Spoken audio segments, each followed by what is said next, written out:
Hello. Are we live? Are we live? Can see me?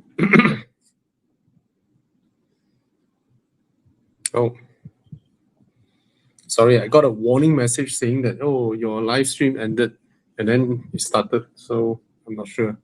Can you all see me? Hi, Theodore.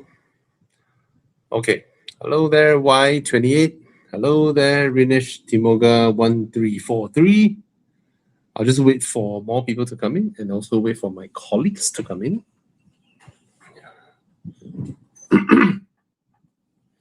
Hi, Tan Jun Ming. Yo! Yo. Hi, bro. Hello, Had everyone. dinner? Had dinner already. Oh, you cook or you makan outside? You cook Now your area so much food, Yeah, so much good food. yeah. But still cook. Want to be healthy and save money. To buy more cars. My McLaren want to repair already.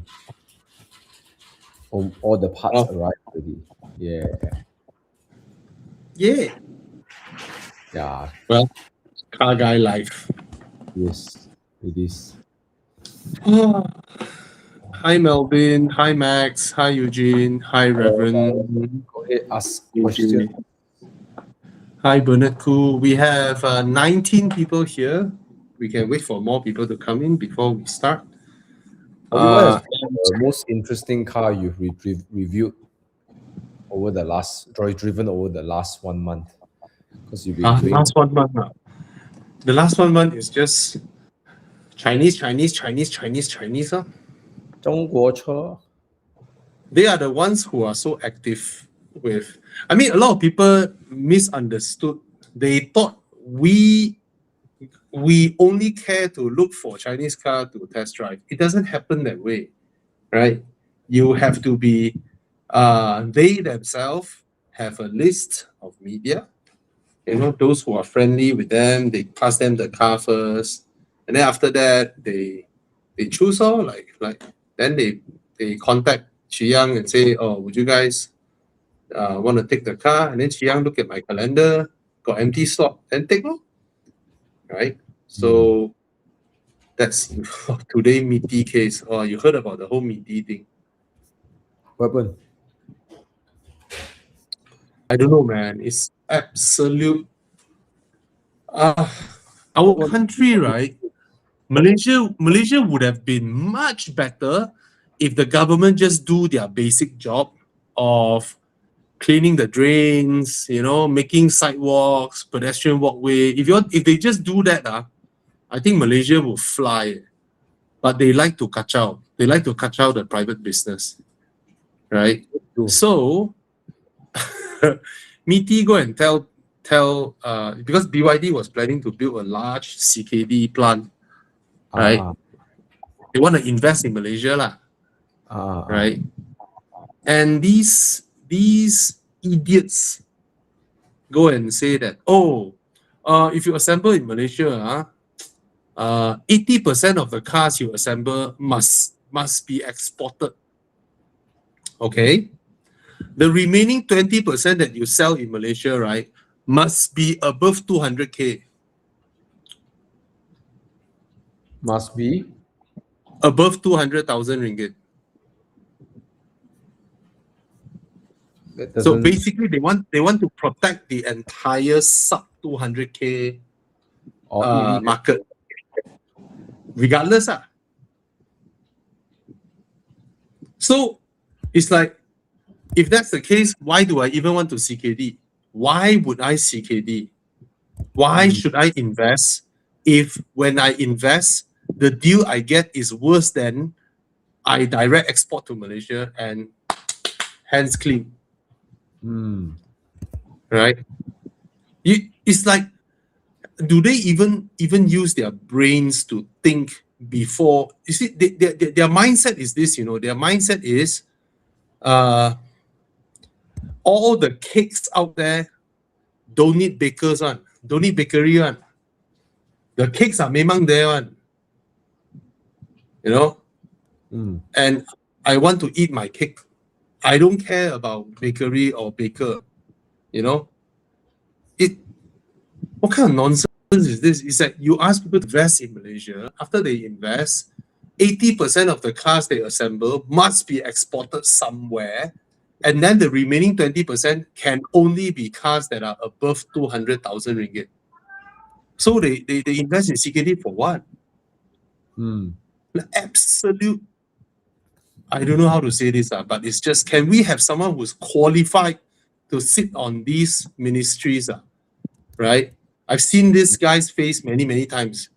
Right? I don't know what he does previously, but whatever it is, right? It doesn't make sense. It's so stupid. Right? Yeah, I don't know lah. It's just nincompooppery. So people don't invest lah. Why the hell they want to invest in Malaysia if that's the case? They could have brought Right? workforce, right? Exactly. In Exactly. yeah. If you say that, okay, you do CKD here, you know, I wish you sell well, but I need you to transfer your expertise to improve my local supplier, right? That can be something, ma. If Malaysia cannot outcompete China on, you know, molding plastics lah, car interior bits lah, they are so efficient in China. If we can't compete with them, right? Can they maybe say that, oh, BYD, when you come here, Malaysia just want one thing. We only want the microchip for cars. Can you help us improve on that one? Our microchip industry in Penang can partner with you guys, and then, you know, I don't know. I don't know what leverage we have. I don't know what leverage we have. You know, but it's just stupid. It's so stupid when you hear this news, right? So why should they invest if that's the case? And if BYD is the Taiko, don't forget that BYD is the Taiko. The Chinese government is looking at how you treat the Taiko. If that's the way you treat the Taiko, right? Why would all the other little brothers, Cherry, Geely, and all that? I mean, Geely got this strategic tie-up with Proton, but why? Yeah, it's very sad. Hey, by the way, on the topic of EV, Tim Hyun is asking a question. Tim Hyun sent $2 Aussie dollars super chat. So he asked about our Honda question would be, and he's asking because he's coming back from Malaysia, from Australia, 100K budget, whether it's the Civic EHEV, Volvo S60, or Seal 6. I mean, same thing with what me and Thomas always tell people. Honda Civics have traditionally have really good resale value. Why would you want to ruin it by buying the hybrid version of a Civic, which confirm will not enjoy that kind of good resale value? Of course, we are now in a totally different era. Whatever cars that used to have good resale value is changing. But it's because the whole used car market is falling in terms of prices because of all these new cheap Chinese cars. But amongst those that are falling, I believe Civic is still very much sought after. So if I think both of us will agree that if we are buying a Civic, we won't pick the EHEV because even the 1.5 turbo is fuel efficient. And Malaysia, luckily, petrol is still not that expensive. So if you look at the savings that you can get, it may be negated from the depreciation, the extra depreciation you will experience. Right?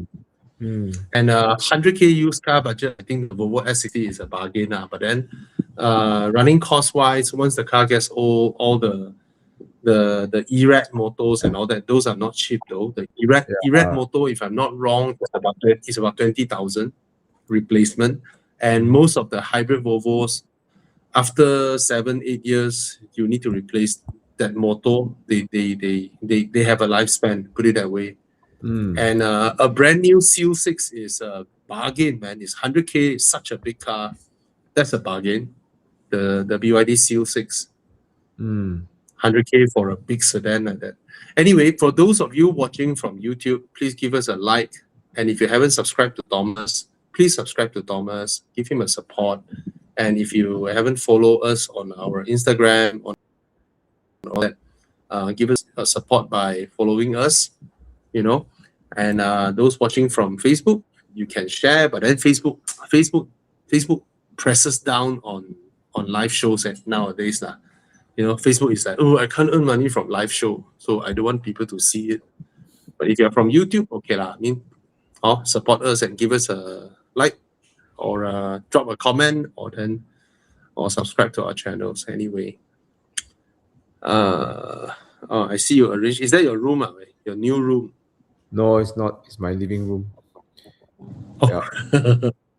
We're gonna remod the thing for the living room. So our house is still in boxes, but getting better, getting there. All right. If you need help, let me know. All right, slowly go. I have correct. Oh. Yeah. I mean, if you like the interior and all that, go ahead. But my experience with Japanese HEVs, I've tried a few so far. All of them make that. Okay. I think I mentioned this in one of my other reviews, right? When we drive our cars, right? When we throttle, we expect to hear the car, and then when we let go of our throttle, the car quiet down, and then we cruise. That thing is interlinked one, right? But in all those Japanese EHEVs, the weird thing is sometimes we are just, early morning you're inching in traffic, releasing your brakes, and then putting on your brakes again, and then releasing your brakes, right? You're just doing that inching. All of a sudden, your car will sound, all of a sudden they will do that. And it's just an annoying experience when they do that. So far, Toyota HEV does that, the Nissan HEV does that, and yeah. So I don't have. It's just counterintuitive. Like sometimes you are just quietly listening to your news in the traffic jam, and then suddenly the engine just comes up, and so I'm not sure if that's the final iteration of how the HEV will progress in Japanese cars. But if that's final, I don't think that's very refined compared to how J7 charges its battery. Yeah, that's the thing. That happens when battery is low. But the J7, when the battery is low, when it's charging, it doesn't make that noise. Why they're able to do that, I don't understand. It's super quiet when it charges. It's super quiet. The J7. Wow, Thomas, your kaki. Kenapa? It's an upgrade. It is an upgrade. It's a massive upgrade. Yeah, we've both driven the Artura. The Emira is so expensive. So if you sell your Emira, you can snap up a used Artura. It is definitely an upgrade. It is massive. Yeah, it is what Emira hoped it is. A lot of people. I mean, the Artura evaded a lot of people's attention, but in every respect, it should be something that is pitched against the 296. Okay, it doesn't have the 296 absurd power, 800 plus horsepower in the 296. But the Artura is brilliant. The Emira is weight at 1,458 kilograms. Okay. The Artura is 1,498 kilograms. It's 40 kilograms. Right? For a hybrid. Hybrid is a supercar, right? I've driven again the Artura in Langkawi last year and had it for 3 days. Yeah. What a pleasant car. Like, it's really good. Yeah, you're right. I would pick the Artura above the Emira anytime. It is more fluid. It's more fluid. It's still playful, not as playful as the Emira, but I think it's a much better car. Yeah, but of course it is a hybrid. You got to consider that. But now, if you don't really care, of course, it's your weekend car. Then it's not your only car. Then okay lah, right? Yeah, yeah. Mm. But which one look better, the Emira or the Artura? I still think Artura. Yeah, me too. The only reason the Artura is a sales failure is because when compared to its siblings, it is so near yet so far. In terms of selling price, it's thereabouts. Yeah. And then the performance is like heaven and earth. No, I mean Artura versus like 720S, right? Yeah. It's almost there, but because it's almost there, under McLaren's speak is so far. Because when people buy McLaren are people who already bought multiple Ferraris or multiple Lamborghinis. When they buy McLaren that time, they want the best. The same goes with Aston Martin. They want the best, right? Yep. There's no hierarchy speaking. Oh, my market is so big. Some people buy the N3, then they slowly upgrade to what? Fuck you, man. When people choose your brand, you're lucky enough, you better offer the best. That's the problem. I think the whole GT treatment, all this with the McLaren is very sad, right? I feel like even the 570, right, in Malaysia didn't do that well. There are more they came out very similar time to the 720. Yep. So with the kind of money you pay, right, you might as well just go 720, right? So really in the echelons of pricing, another 100K is not going to mean much, right? So you might as well just go for 720, Exactly. which is why 720 you have so many registered. The 520 is so little, So they they don't understand the consumer's psychic. You are not the first choice of super or hypercars. You're never the first choice. People who just had enough money to buy a supercar normally wouldn't pick a McLaren, provided if they are a very seasoned driver, very experienced, good driver who knows what they want. But usually people associate it with prestige. It's just like you won't buy your first luxury watch and then you go and buy a Ulysse Nardin, right? You would buy a Rolex, you would buy the regular brands like Cartier, and then when you are really rich, you buy. Oh no, you're not rich also. You can buy a quartz Patek Philippe, right? You won't go and buy a Ulysse Nardin. People who buy that are people who have had Pateks, people who have had Rolexes and all that. Then only they will buy some offshoot brands, So that's the thing with Aston and McLaren. They are not the first choice. They should understand that. So you shouldn't launch some halfway there kind of model. Yeah. You will never sell as well as your flagship. Whereas Ferrari, the people got hierarchy, can slowly let you climb because they are so popular. They are the first choice. Yeah. Like that, no. Yeah, I agree. That's why people who drive McLaren are something else. Thomas, They want something different, that's it. Yeah. No, you know what you want. And you don't associate it with prestige. To you, you don't need the car to feel proud. Yeah. Right? You're not buying the car to feel like, oh, I have achieved something in my life. You're pursuing its performance. You're driving the hell out of it. You're different. Most people buy for, like a self-achievement kind of feeling.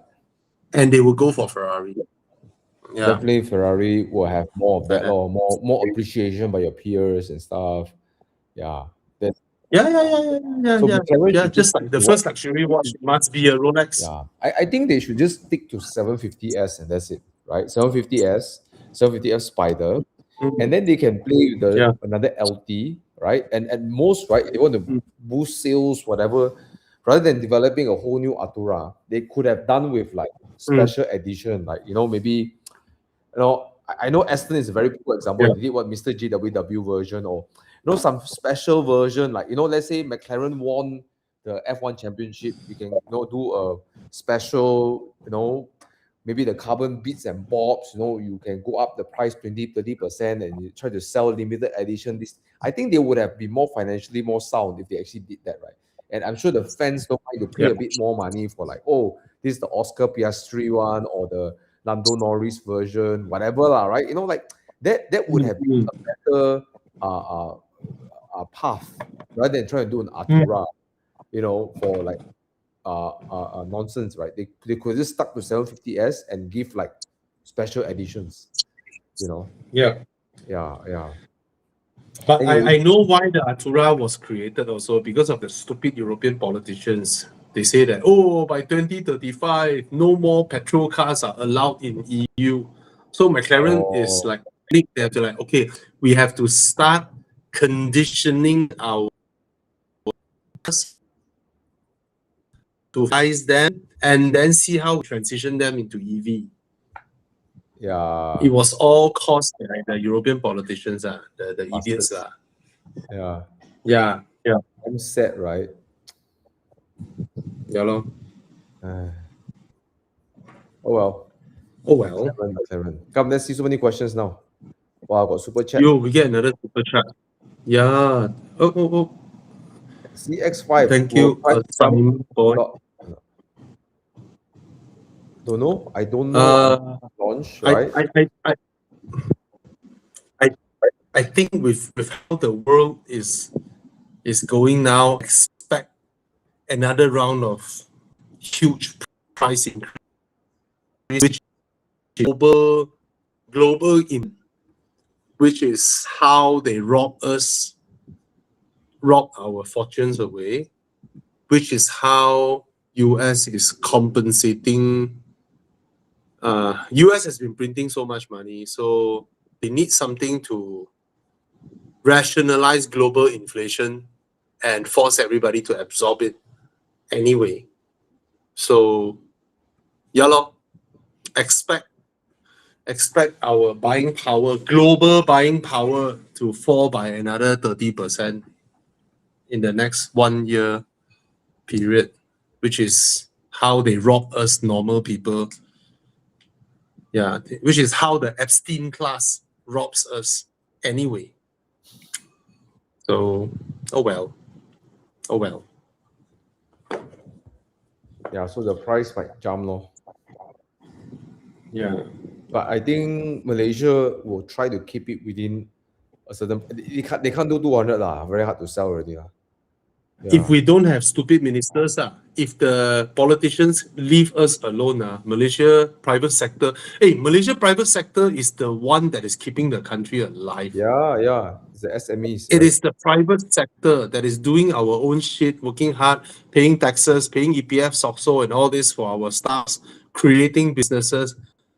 We will be really fine if our government just don't kacau us. They just do their work and do their shit, build us bus stops, pedestrian walkways, do your shit. Don't come and kacau the private sector. Really kacau, Yeah lah. We answer this question for Catherine. We're not even expecting them to help, right? Anyway. Yeah. Anyways, Catherine. Long range. Okay. Yeah. I personally would prefer the long range because it doesn't have the powered doors, it doesn't have the air suspension. So long-term maintenance wise, it will be a lot cheaper. So EVs have to maintain, but those high-tech stuff are expensive. Okay, let's assume that way first. However, the price difference of the performance and the long range is so near, it's very hard to not pay that little extra and get all those things and a more powerful engine, motor. You get everything just by paying that little bit more money, right? It's actually extremely tempting. So even though my logical brain would say that I don't need those things, but when the price difference is so little, might as well, might as well. You know, it's like you eat Chinese, the mixed rice or nasi kandar. Don't say mixed rice. Not everyone goes to Chinese mixed rice. You eat nasi kandar, right? You already took a chicken drumstick, then you took your rendang, then you took your egg, then you took your kuah, you took your sayur, you took everything already. When you're queuing at the counter, right? The boss said, "Oh, today promotion, I give you 3 large prawns for free." you you're already full already. Might as well. Then so very hard to reject the high performance. The prices are so near to one another. Yeah. I will go for the full spec. Yeah. It's so near. The price is so near. And I Yeah, tell you yeah. the allure of that, the power of that car is when you're driving, usually you aim for spots to overtake one, right? In an EV, right, you can aim for spots that is unrealistic in the ICE car mindset. You can aim for a crazy gap 200 meters away. You know, when you reach there, the gap is still there. In a petrol car, not the case. But yeah. Oh, Yep. go ahead, the high performance. Okay, come, let's find another question. Let me see. You okay, bro? You look so tired. I'm tired, but okay. Bobby, Proton EMAS, goodbye in FBBR. Where's FBBR? I don't know, but it's a good buy. Goodbye, bye. Okay. Yeah. LC Coupe. Sorry. Oh, okay. Where's the question you picked? You go first. You think it's a big risk to change to Seeker long range? X long range.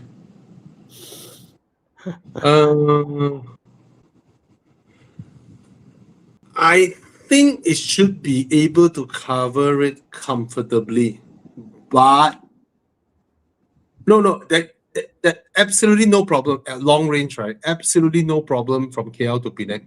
Completely no problem at all. Just that if you are about to sampai Penang, then someone call you, bro, I need you to come back to KL now. Then you have to wait, charge.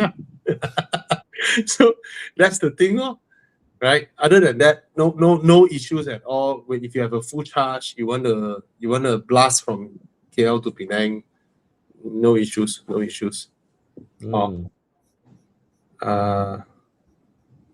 Another 7X question. Definitely 7X for me. Malaysia got IM6, meh? Oh, you're not from Malaysia. We don't have IM6 here, but I'll pick the 7X amongst these. Yeah. Hey, Fa, this question is for you. When Eugene asks question, the guy don't just ignore him. But what would it be? If Eugene needs help between these two? How would you help him, bro? How would you help him? I think Eugene should buy a 430. Right? Stop dabbling with all this, Eugene. Just sell that Audi, right? But his Audi would tap out a 430 No, easily. Yes, I know, but he always wanted a 430. That's the point. Well, I'll ask question, gonna scold. Yeah, ask question, gonna ask. Okay, I'll quickly shoot through some questions. Okay, this one is a quick one. A lot of people ask me, when I drove the Irma 7 PHEV, I was also very looking forward to drive that car. So when I finally drove that car, now I can answer you guys very easily. Okay, the steering feel of the Irmas is better than the J7 PHEV. That means when you drive, right, you have more, you have less what I call that, less the kind of they kind of attempt to communicate with the steering, that kind of moment. You have none of that. The Irma 7 is tuned very nicely on the steering. First thing. Second thing, interior layout, I prefer the Irmas because of the slope up dashboard. Third thing is the sound system of the Irmas is better. Now comes the expensive things, the hybrid drivetrain. No challenge at all. There's not even near the J7 drivetrain on power, on how it recharges, on how it alternates between petrol, EV, when to charge, when not to charge. When it charges, you can't tell, that kind of thing. There is no question. The J7 PHEV's hybrid drivetrain is way more advanced.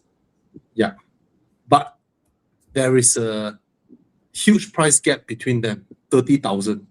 And that 30,000 sort of makes sense, you know, in terms of the differentiation between both. All right. So I hope you understand from my brief explanation here, right? Yeah. Okay. Both are good cars given their price point. Okay.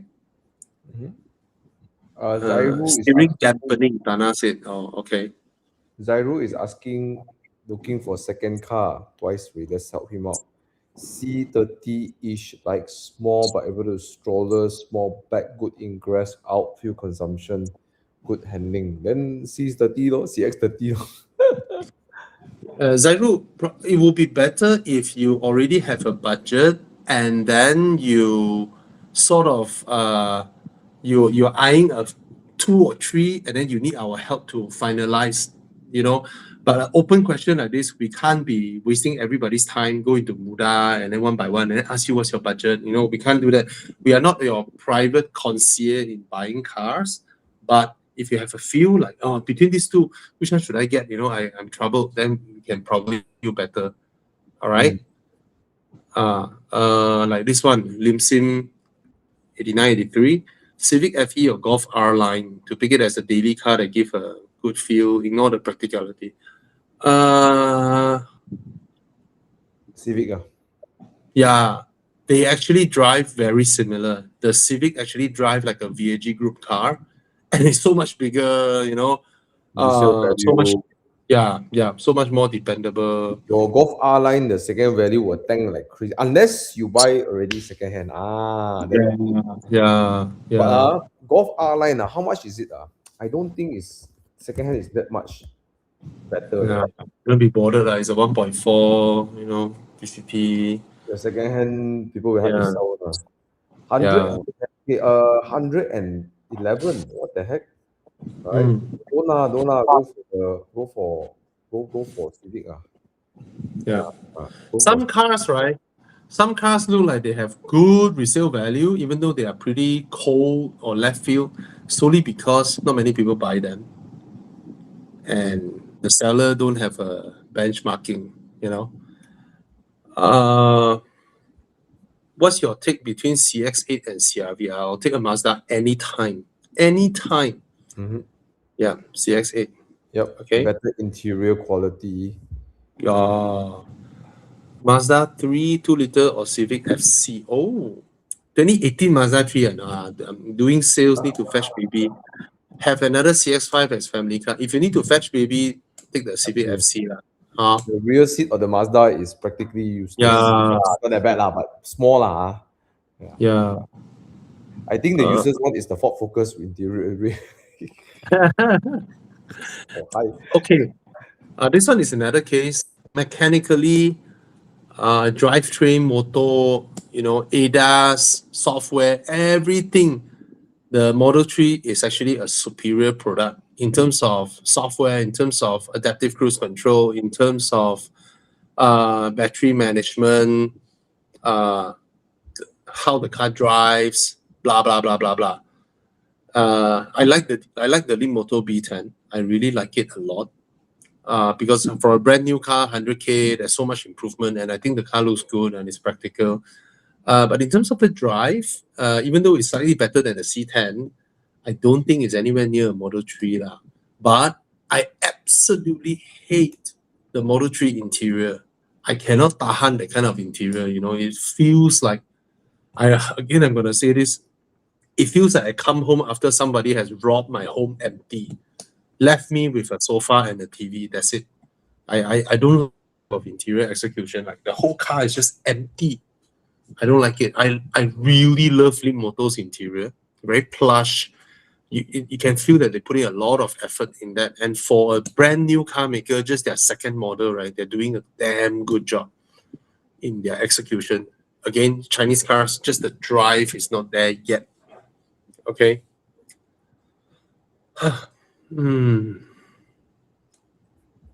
Ooh, somebody test drive the C9 PHEV. I haven't driven the PHEV. I want to drive the PHEV. I look forward so much to drive that 600 horsepower, 900 Newton meter torque C9 RS6.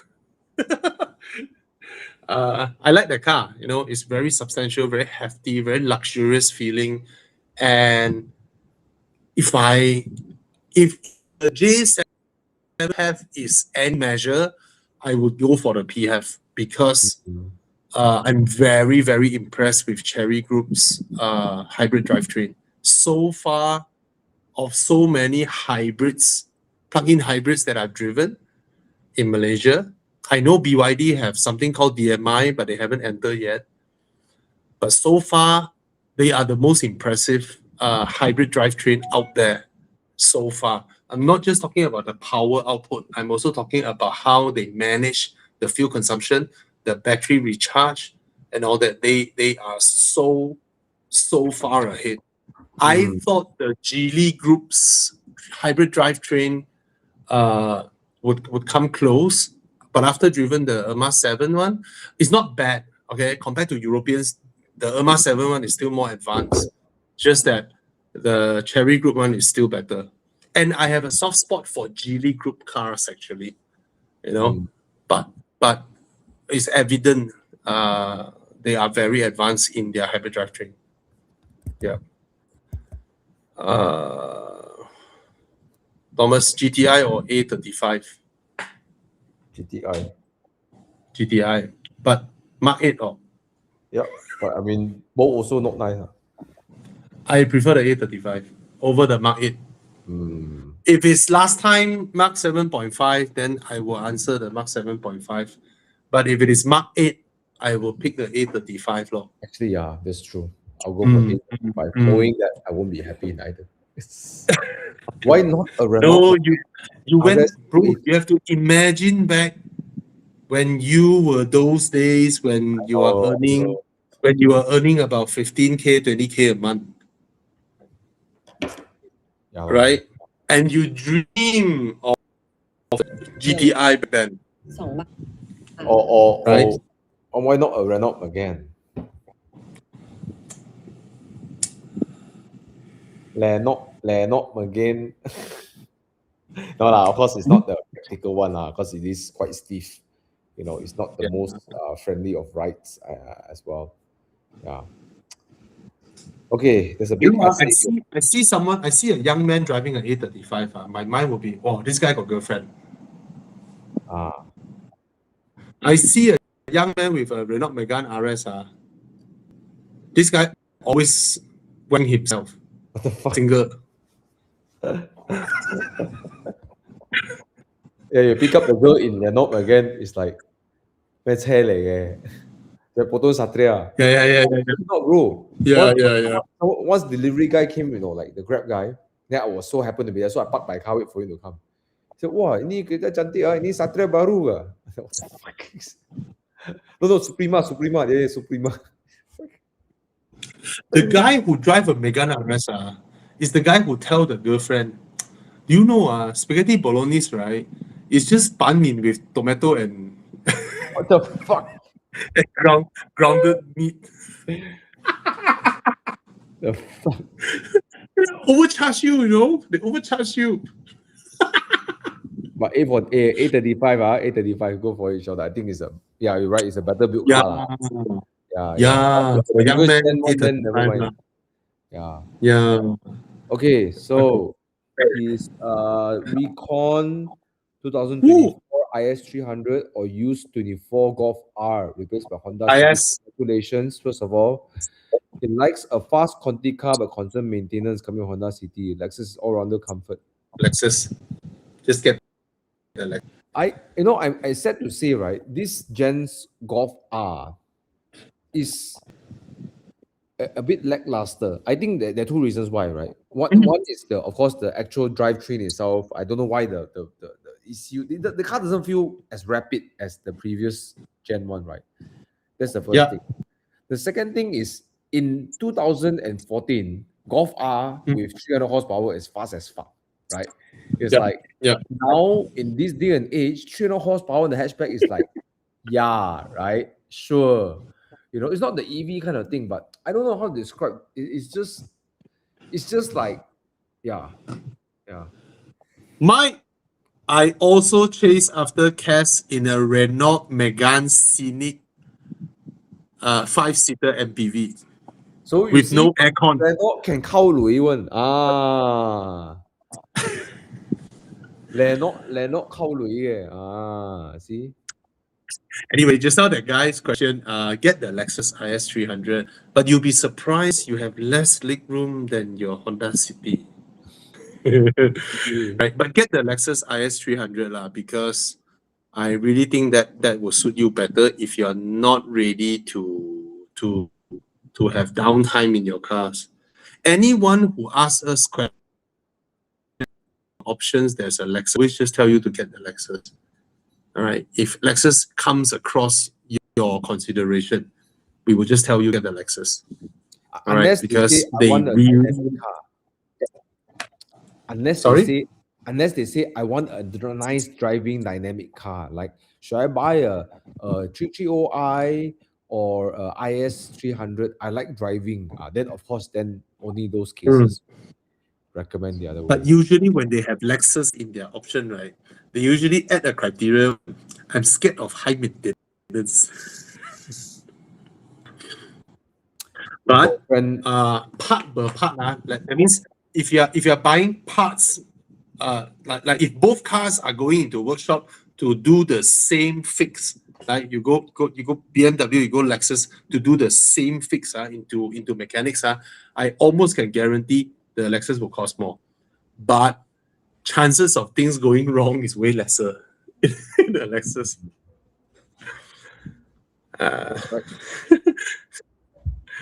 What else? What if we throw in the M135i in the mix? Where? Who? What? GTI A35. Actually, okay. I mean, it is not a 300,000 car, but now the car price, what, 180, 200? Okay. This is the Mercedes copy M135i, right? Yeah. Walao, 155, bro. Okay. But you have a 2 Series face, It is quite ugly, actually. I mean, okay, it's not. It looks like what? Bro, you show the front face again, Chiang. You show the front of the car. It looks like what from the front side. This one. It looks like what, your home got the cicak, and then you suddenly scared the cicak, then the cicak like like drop his tail, and then it run off without the tail. Does that look like the 2 Series without the? Sorry. I'm so bad. I mean, I don't know, man. This generation M135i, yes, is unique because very few people buy it, but it sort of feel like what, it sort of feel like BMW is trying to copy Mercedes. It has that I'm copying Mercedes feeling to it. I don't know how to describe. Yeah. Then you go into the car interior, it's not as flashy or as fashion as the Mercedes. Then you just felt, And then it's no longer rear-wheel drive. Yeah. It's so forgettable. Mm. Forgettable. But having that said, between these three cars, which one would you live with? Actually, the M135 would be okay or like that. I given all the even these three, I'll still go for the A35. Even though I have Yeah, lor. no love for that car, but But I would still pick the Renault Megane 280 Cup. wanker.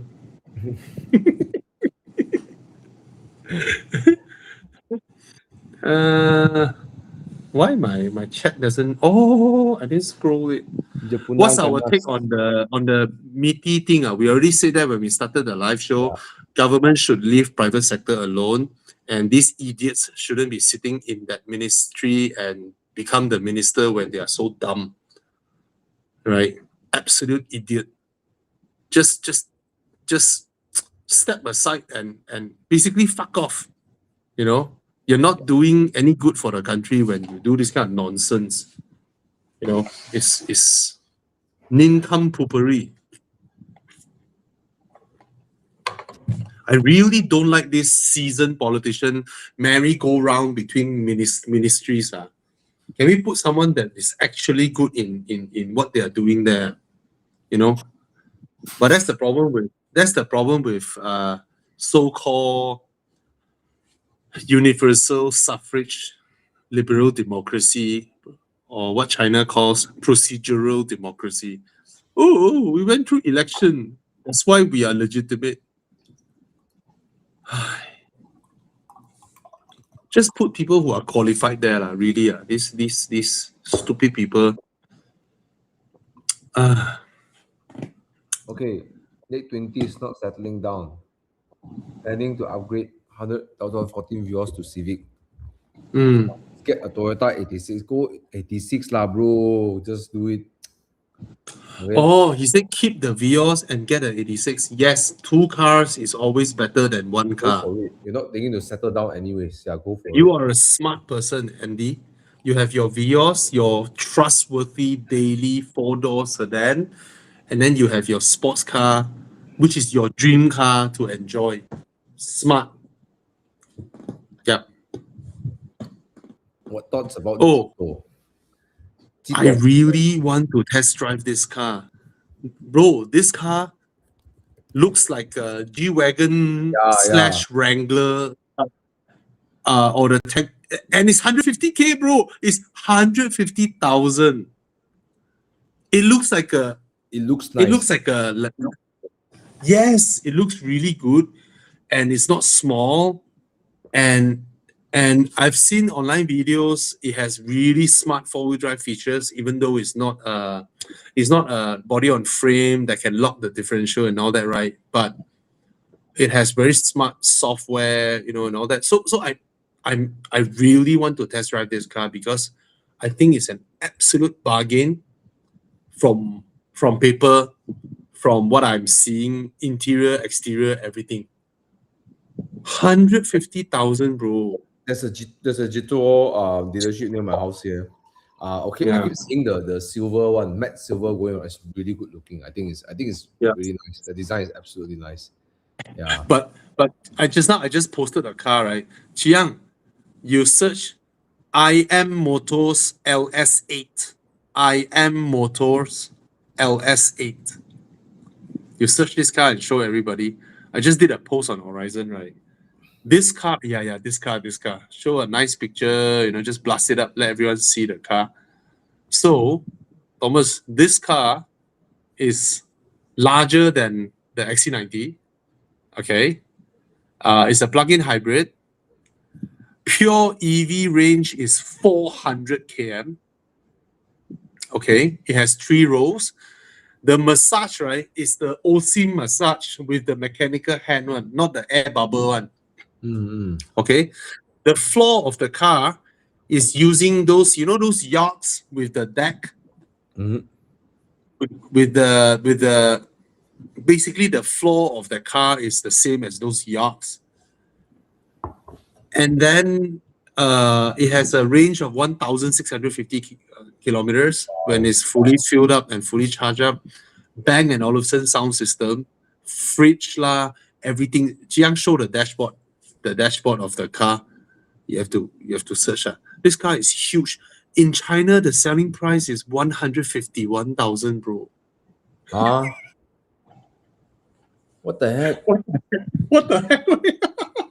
151,000 ringgit in China, just launched. That's crazy. What the heck? It's absolute bonkers way. Xiao way. China is going crazy way. How you want people to assemble in Malaysia and then with your own local CKD, with this kind of selling price, you can make money, man? If you are a supplier for them, you can fight this kind of pricing, man? You can't. Can you supply this kind of high grade materials for that kind of price? You can't, right? China produces 37 million cars a year. Imagine how much cost they can compress, right? Malaysia. I think this one Ibas. Way better car, way better way to spend your money. Yeah. I watched your video, you drove the Corolla, then you say, guys, the sound in the car is not because of it's because of the noise of the road, everything pouring the whole time. Yeah. It's not because I don't wind down the window, it's the car is noisy. Yeah. Okay. When I test drove the Peugeot 408, I also noticed that on the initial acceleration, you are very right. We don't know why, but these gearboxes are very reliable gearboxes. It's the 8-speed Aisin from Toyota, but somehow they don't jerk when they are in Toyotas. And there's another car that I drove, the first batch Omoda C9, using the same gearbox. I also experienced this from 0 to liftoff, initial liftoff. There is the slight jerkiness, but I'm not sure. The current batch of C9, I'm no longer sure, because when I test drove the time, it was the very first batch. Okay. But we have friends who own the 408. They're fine with it. Once you're after the initial launch, it's okay already. So probably Toyota has some secret code that they themselves can do it perfectly. But when they supply the gearbox to others couldn't. From what I understood is that the gearbox pairing was to pair with the 1.2 PureTech engine. Oh. So only in Malaysia and a few markets they have this larger 1.6. Yeah. So when they put the 1.6, they didn't change the gearbox setting to match that drivetrain.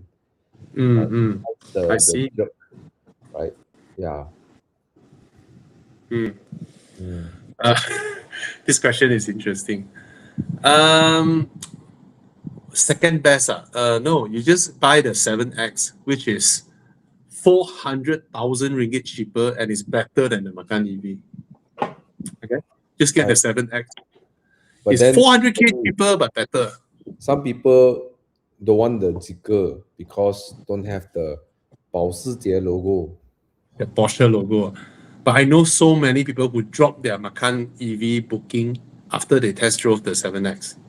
Yep. They literally just dropped it. Yeah. Squealing feeling. Bobby, if you don't have kids, what would your garage look like? You know what's interesting? If I don't have kids, which means if I didn't get married, I wouldn't work so hard. I will not work so hard. I might still be driving. Then what would you be driving if you don't work hard? Maybe my old 1998 Audi A4 1.8 turbo, still with that car, Kincai, live my life happily, very comfortably, earning my 2,300 ringgit salary, waiting for my commission every quarter, got 3K, 4K, and then go snooker, go cyber cafe, smoke, drink, and just like that, because no commitment, no commitment, no, how do I call that? No Okay. afterburner at your S. Yeah. So that being said, not everybody is like that. Just look at Thomas. Such a hardworking person. Yeah. I wish I'm like you, but I'm not. Not as Who smart knows? as you. Maybe you would have worked harder, and then to actually I think. I Do you am think of the opinion. do you Yeah. think you will work hard if you're not going to start a family? I won't work hard if I'm not starting a family. I don't know lah. Even maybe I'm saying like that because I didn't really think through it lah. But back then when before I get married, when I'm doing sales, I'm always top sales also. You know. So I don't know. I don't know. I really don't know. Mm-hmm. So don't know lah. I know Don't know lah. Bobby would have a 720S in his garage. Uh, 720. 720 years. Yes. No lah, I want to get married lah. Was it? I want to, yeah, I've been wanting to, if I came from if my family is rich, I would have gotten married way earlier. Right. Very early on, I want to get married. I want to have kids earlier. Just that I don't have money back then. Luckily, I only had mid-cash. Yeah. So your Renault help you find a very pretty girl. So means guys, No, it's find a because my pretty Audi girl. broke down. That's why I was driving the Renault. So if you want to find a and because pretty my wife, dad bankrupt, so I have an extra. so Yeah. so if you guys want to find a pretty girl, you guys should go and buy a Renault again. Okay, look for a Renault. What the hell? Buy GTI, Mercedes, all these. You might attract materialistic women, which is also not bad, right? But then if you get a Renault, you settle for a really good wife. See, Thomas also used to drive. What question is this? Yours is Renault Don't Megane lah, RS, bro. okay? Bro, don't, bro. What is this? Should I change my 2021 320i or 2024 City hatchback? Well, you can change your City hatchback for a Leapmotor B10, and then you keep your 3 Series lah. Your 3 Series is your petrol car for you to, you know, balik kampung, long distance, enjoy your drive, and then you have a B10 for your daily office lah. You know, daily runabout. The B10 is very nice. I like that car a lot. Yeah, I like that car a lot. Thoughts on Omoda C9 PF? I will get the PF over the C9, over the standard C9. I got a request. Can we play Do As My Car in a while? Because I am starting to fade. Oh, can we go into Do Where's My Car? Then we continue the live show with or without you. Or Hello? you go ahead and do it. As a break, right? Okay. Guys, you guys can continue asking questions while we do Where's My Car, and then your question. You go along, can. All right. This guy said, I just test drive the Irma 7 PF. No, Chiang, you can go into it. Don't worry. Go into US My Car while I answer his question. Very luxury, silent, and powerful car. Just the steering felt weird. Well, I have to tell you, amongst the Chinese PHEVs, considered okay lor, this steering. Right? It's considered okay already. But of course, amongst all Chinese cars, I think Zeekr and iCar, really good steering. iCar, yeah. I was surprised with the iCar. Is the new Vellfire a good buy? Yes. Improved a lot. The new Vellfire improved so much over the previous. All right. JQ J8. If the PF is coming, so if anyone asking me about JQ, right, if you're considering between petrol or PF, right, I think I would just tell you to get, I mean, because their PF is actually pretty impressive. But in the J7, the ICE version drive better than the PHEV version. But I'm not sure the same can be said with the C9 or the J8 because I haven't driven the PHEV version both. Okay. Jiang, you can start Dual S my Okay. car. We can Hey, answer what we go. Chiang, go into Dual S my car. What are you doing, Chiang? Is Chiang there? Maybe doing something else. Go left first. Calling HP.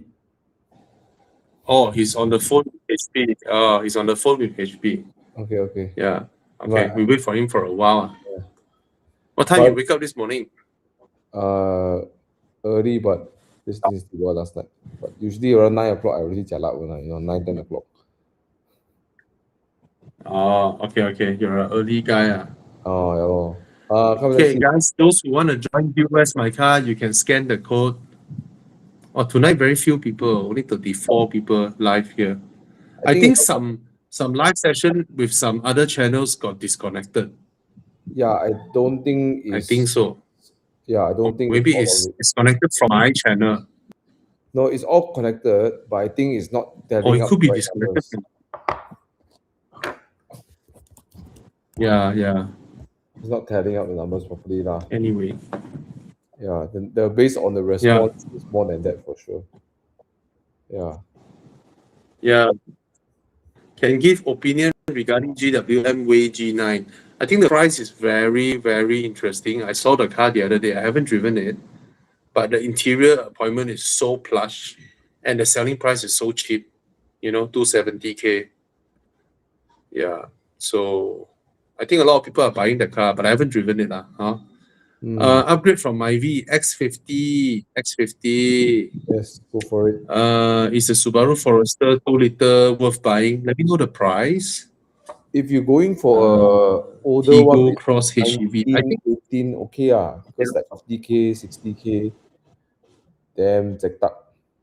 I believe no, wait for him to answer. Wait for him to tell us his year of make and budget. Okay. Right. Harish Khanna asking Tigo Cross HEV for 100K. I think it's okay for 100K because it's essentially the same car as the J7.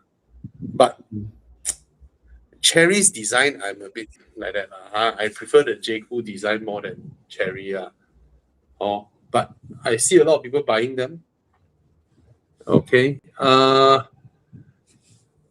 This one. Chiang, just go into Dual S My Car. Just start it and leave the QR code for people to scan. I can answer questions on the way doesn't matter Just start. Thomas want to peng san already. Yeah, this one, Carnival.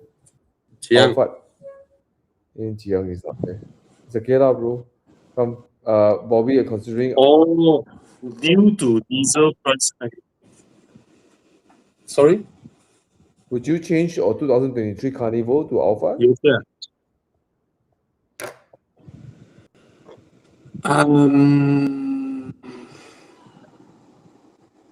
I don't know, man. I think this price hike, right, is psychological. Because you suddenly felt, wow, I lose so much money. I need to change car, sell my car, lose money, and then buy another car. How long would your petrol take to make up the gap of the money you lose by suddenly changing car and spending money? Hello. Right? Yeah, I don't think that's a wise decision. Yeah. Right? I'm not sure. Have you counted that? How much money you're gonna? I agree. It's just it's then not worth doing the whole change, everything. How much can you save, right? Yeah, maybe you save 500 ringgit a month at worst, right? 1 year you save 6,000. Worth it, man? Right? Yeah. If you lost 60K, you need to drive the car for 10 years to make up the difference. Why? Yeah, I don't think that's a smart way. Chiang, can we start Dual S My Car, Chiang? It's okay, bro. Chiang, just start. Thank you. Just start it. We will still answer questions along the way, We need to highlight the question, right? Yeah. 718 2017. Anything to take note? Nothing. Just buy. Just buy. Got anything, go and fix. Water No pump big issue. leak, S70 is a good car. not much issue. Yeah. Yeah.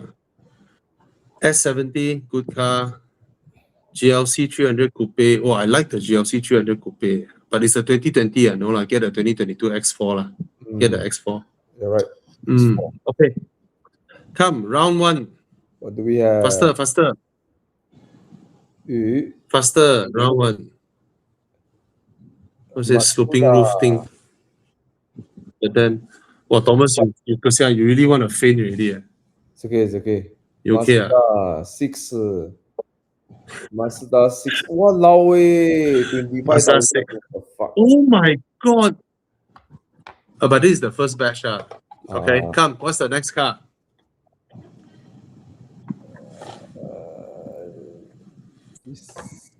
Oh, someone asking Land Cruiser or G-Wagon. G-Wagon. Mondio. G-Wagon. Walao eh. Ford Mondio so cheap now. What the fuck? I don't know what car. I haven't loaded. Ford Mondio. Yo, my side haven't loaded, bro. I'll get the Ford Mondeo. I'll get the Ford. Right. Yeah, I can see already. Hey, Ford Mondeo, the one is with the torque converter. Yeah, because I don't like the first batch. Okay, I mean, Mazda 6 is still a nice car, but then the second batch facelift is much nicer. So amongst these two, I will, I'll take the Mondeo amongst these two. I will buy the Mondeo so I can look like an Aston Martin with my friends.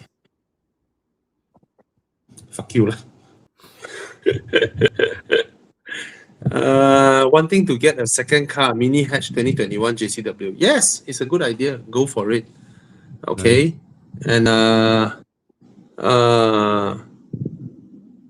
from Thailand. Oh, hi there from Thailand. What do you think of a Mazda 3 Ignite Edition 125K in today's market? Not worth it, lor. 4-year-old car still trying to sell at this price. No, you can buy a lot better cars at this price. Exactly. And then the new Mazda 3 prices have come down so much. All right. Harrier 170K versus CX5 2.5 NA. Versus the new CX5. But Harrier is much more spacious. Any other better option? Just get the Harrier. It's a good car.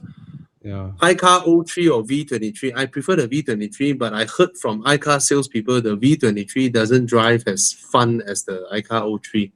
But my wife preferred the design of the 03. So up to you, lor. You. Currently, I'm driving an M5 F90 for daily and weekend. Should I get an Alfa Romeo Veloce for daily? Don't. No, he's not selling his M5. I know, but why? He's still keeping. It's the M5 is more comfortable on daily, right? It's more spacious. It's more comfortable. Unless he say I'm selling my M5 for quadrifoglio. Different story. But the Veloce, should I get an Alfa Romeo Veloce 2021 for daily use? So he wants a daily car, but he don't want something lame. And he cannot buy a 3 Series because he already have an M5. It's so weird. So if he wants an Alfa Romeo Veloce for daily drive, small, nimble, zip around, okay, why not? Hello. Why not? Pew, can park here, park there. You can get bro, I support your decision. You can get a Ford Mondeo also, ma. Yeah, we need, fuck you. We need more Alfa Romeos on the road. Okay. Eugene trying to sell 4C. Should get a 4C. I think Eugene should get his Ferrari.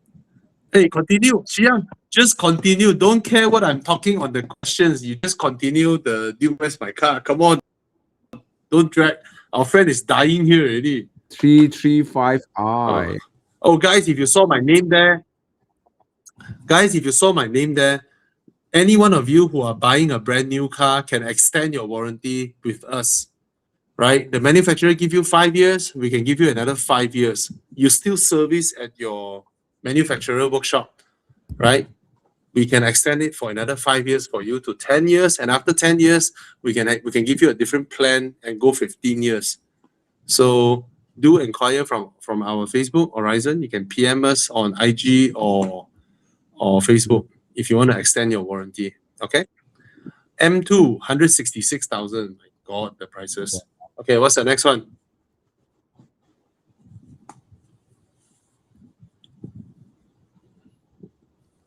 What's the next one? Toyota If I were to buy a second-hand Carnival, will it be replacement? GR Yaris. No, someone is asking if I were to buy, if you were to buy. Sorry? GR Yaris. My side loading very slow. Okay, So okay. sorry. So sorry. If you buy a second-hand Yeah. Carnival, will it? What do you mean you will buy a second-hand Carnival? You're not buying. Oh, he's asking me. Yeah, because I just posted a video of a Carnival. It will be an addition. It won't be a replacement because there's no car that I can sell now. Replace the Audi. Yeah. Okay. Currently driving winning? X50. Jiang, who's winning? I think the GR is going to win this, but I think the M2 is a better car. Oh, wait. Okay. Nice. Good taste everywhere. I think I'll pick the M2 also over the GR. Come, next. So I just want to answer Sloth Kung. Currently driving X50, but I realize I prefer a sedan more. I'm considering a new Civic, but the FMC seems to be coming soon. Should I wait? I think you should wait because your car is still relatively new, your X50. If there's nothing wrong with it, right? I just felt it's a waste of money. People jumping from this car to this car, this car to this car, this car to this car so often, losing so much money in the process. Yeah. If the car has nothing wrong, why you want to change it so soon? Right? Just drive. Guys, if you buy a car, you drop 10% down payment, you buy a car, right? At least own it for 6-7 years. Then you won't end up in a negative situation where you have to compensate the bank money to throw your car away and then buy another car, put down payment. It's a waste of money, man. Just if your car has nothing wrong, just keep driving it for 6-7 years. What's the problem? Right? Yeah. That's what I felt. That's what I felt. I agree. Okay, what car is this? Mercedes GLE. Come, continue.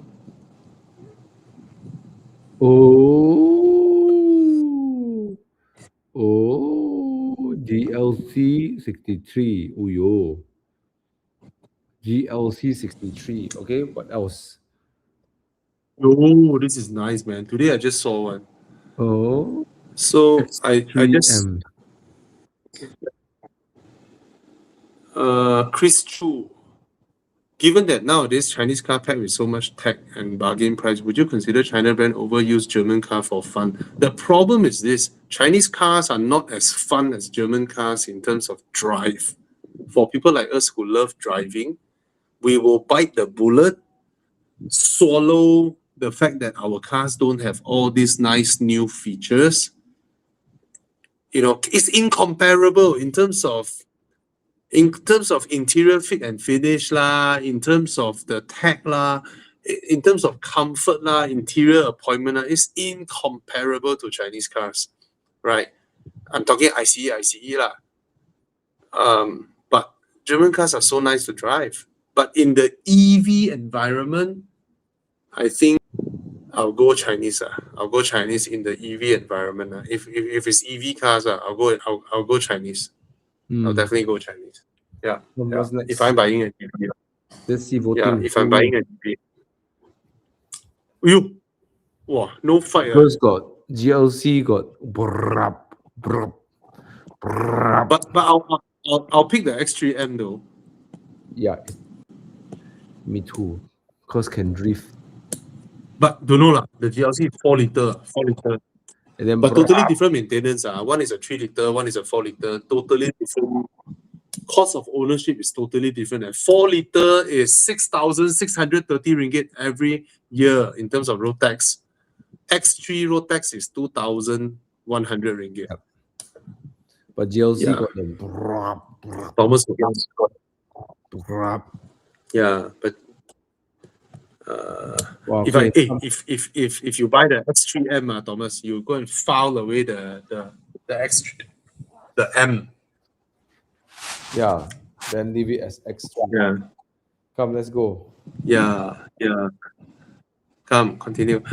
W212 E250 versus a F10 528i cash This is buy. the F12. 528i drives nicer, but the W212, My God. yeah, W212 is more reliable and the interior is more lasting in the W212.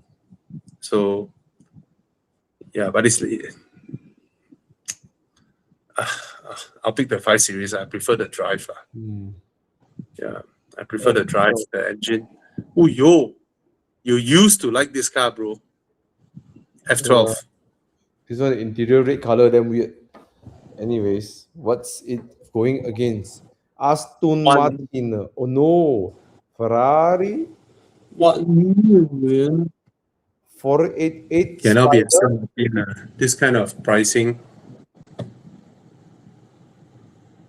So would you take the turbocharged Ferrari Spider V12? Oh, my one loading damn slow, man. My one is damn slow. Oh, F12 for me. Definitely F12. F12 for me. No challenge there. Me too. Thomas, F12. I how the 488 drives. No love for the 488. The F12, the V12 wow. Man. Character voice.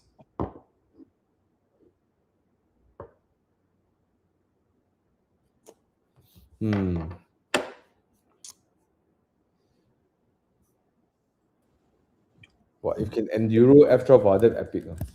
Yeah, man. You should have bought the F12. Imagine going around the torture shoe point there. Yeah, man. Okay, just answering. Wow, so many more questions. Shit, Yeah. man. Some are Okay. asking again. Continue. Guys, those of you who have asked questions, don't worry. I will still come back to you guys after I get rid of Thomas. Okay. What's the next one? Xiang, come. Is it the last one? Already. Last one already, yeah. Yeah. Okay, you go sleep. You are draining my energy, man. Sorry. Go. Go sleep, go away. Bro. Go. Okay. See you, bro. Good night, bro. Bye. I'm so sorry I drained your energy. Bye-bye. Never mind. Good night. Bye. You go. I continue. Go. Xiang, kick him up. Good night, Thomas. Okay. Sorry, Tana couldn't make it tonight. And Tana is busy. Yeah. Okay. I will try and answer you guys as much as I can. Okay. Let's start from. Okay. Sell or keep my 2016 CX5. 2016 CX5 is not worth a lot of money now, right? How much is it worth, Chiang? 2016 CX5. It's like the early batch or yeah. 2016 the pop-up pants. 30 over 1,000. So it's 30 over 1,000. So that would be the price difference between the B10 and the iCar 03. I would keep the CX5 and get the B10. Even though the iCar 03 drives really, really well, but it's 40,000 ringgit more than the B10, and the B10 interior feels way more plush. So if you really want an EV, you can keep your CX-5. It's worth not much now. It's worth 30 over 1,000. So you keep your CX-5, then you buy the V10. So you have two cars, one EV and one petrol. You know, if you drive long distance, you want the assuredness of driving a petrol, then you can go with your CX-5 lor. And then for daily, because of all the petrol price and all that, right? You worry, right? Then you have the EV with you. Oh. Okay, let's look at some other questions.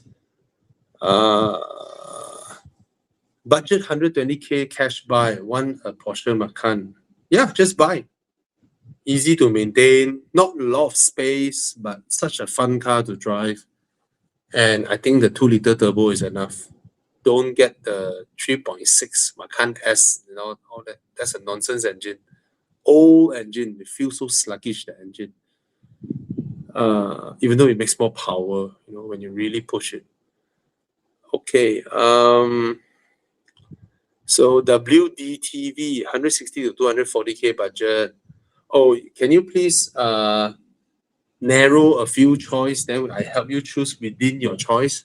I can't do an open book option for you. I'll be wasting everybody's time. Okay. GWM Haval. Now this car, right, it intrigued me so much because the car is so good looking and it looks so huge. And I really want to test drive it because a lot of people ask me about this car. Then I drove it. Actually, I find it underwhelming. The tech is a bit pretentious, just a screen and then not much of tech. And then the drivetrain is not particularly impressive. It's like those Japanese HEV. Keep on hearing that charging the car. And other than that, it's not like it has a lot of power. It's not like it has a lot of space. It's pretty cramped compared to the J7, even though exterior wise it looks big, but it's not big.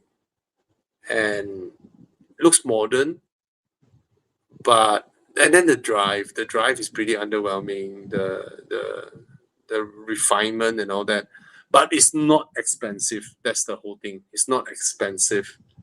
So I just find it pretty not up to date versus the best offerings from China now. So I came off understanding like, oh, okay, I know why it's 20,000-30,000 cheaper than the J7 PHEV. I think the J7 PHEV with some promo is a much better choice than this one. Yeah. Okay.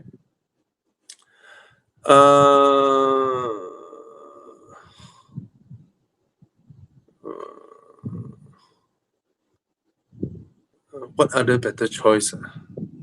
125K, a lot of things to buy, bro. Not a 4-year-old used Mazda 3 for this price, man. I don't know, man. I just don't think that's the best way of spending your money. If you're buying a Honda Civic, right, so much more, the car is so much bigger, so much more practical, so much more comfortable, right? You could have gotten a Honda Civic, right? Anyone that I missed your question, can you please ask again so I can answer you? Okay, please ask again. Yeah. Yeah, you see, 2022 Mazda 3 is only 95,000, but it's the sedan. Sedan prices are cheaper than the hatchback. JQ J5 or Mazda 3. If you really love driving, the Mazda 3 is a way better drive than the J5. But are you carving corners every day? If it's not, right? If you compare other things like space, interior comfort, tech, everything else, there's no comparison, right? But I think the Mazda 3 is a way more handsome car. Oh, okay. Yeah, I also find the Haval H6 is there's the reason why it's that much cheaper. Is yeah. Oh, congrats on getting your J7. Yeah. Yo, owning the Volvo S60 now. Looking forward to M340i. Yes, buy. Buy. Is the Zeekr 7X worth the price difference compared to long range? Yes, it's worth it. It's worth that money. Okay. Lexus RX 200T. Lexus is always worth buying. Worry might end up repairing. At least you're repairing a Lexus. When you repair a Lexus, you know it'll last for a very long time. Would you prefer the M340i versus the Veloce? I also love the Veloce, but a lot of things cannot be compared to the M340i. By every measure, the M340i is a better car, but it's also everywhere. It's not as lively to drive as the Veloce, but that's the only thing that the Veloce beats the 3 Series. Lively doesn't mean it's a better handling car. It's just different. Okay. Denza D9 or Recon Alpha. Recon Alpha. Okay. I haven't test driven the T2, the Jetour. I look forward. I'm very intrigued by that car because so good looking, so big, so cheap. 991.2 will always hold value better. Okay. What the questions are pumping in, man. So weird. We have more people asking questions than people who are showing here as our live show audience. Lexus RX 350, easy to maintain. Yes. Cons the big engine with not a lot of power. Okay. V60, yes, it's a good buy. How's the maintenance? It's generally okay, just that 7-8 years down the road, get ready for the E-Red motor to go, and that thing will cost about 20,000. Okay. CX-8 thinking to trade in for a GWM Way G9. I haven't driven the Way G9. I just saw the car in shopping mall, but I noticed the step is very high from ground to where you stand, right? It's like super high, right? Other than that, the interior is plush, man. And for that price, 270K, that's a bargain. But I don't know how it drives. The thing with GWM, right? They can make a car that is performing like this, then all of a sudden they have another car that is like that. Then they have another car that's like that. They are pretty inconsistent with their products, but I am assuming the GWM the Way G9 should be really good because they put in a lot of effort from what I've seen from the Chinese press release. You know, they're really banking on this car. So the interior is like super luxe, man. Yeah. Wow, the questions are pumping in, man. So many questions.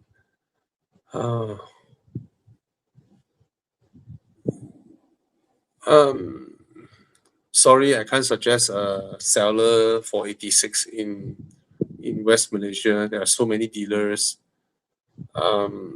Yeah, sorry, you just have to look for a big one to buy, or you look for a big one if they don't have the stock. Can you ask them whether you can ask them to source for you, Hyundai Palisade.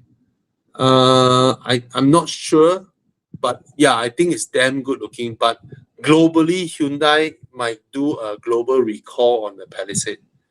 Same goes with the Kia Telluride because they have the third row seats, the powered third row seats that doesn't detect whether there's a human sitting there or not.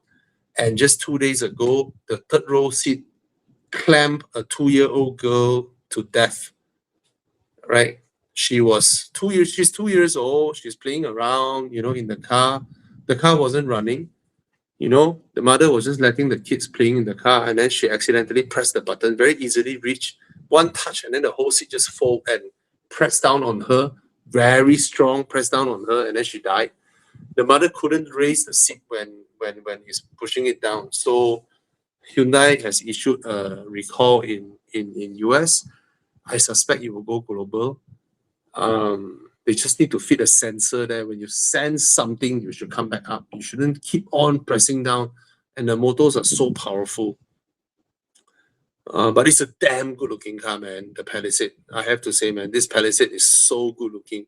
Hyundai is on a roll, man. I think their designs, they finally found a retro kind of direction that is really working well for them. I think it's a good looking car as well, right? Thoughts on the MG4? The MG4 is, it drives well, but that's about it. You know, it's a very old Chinese car that has been electrified.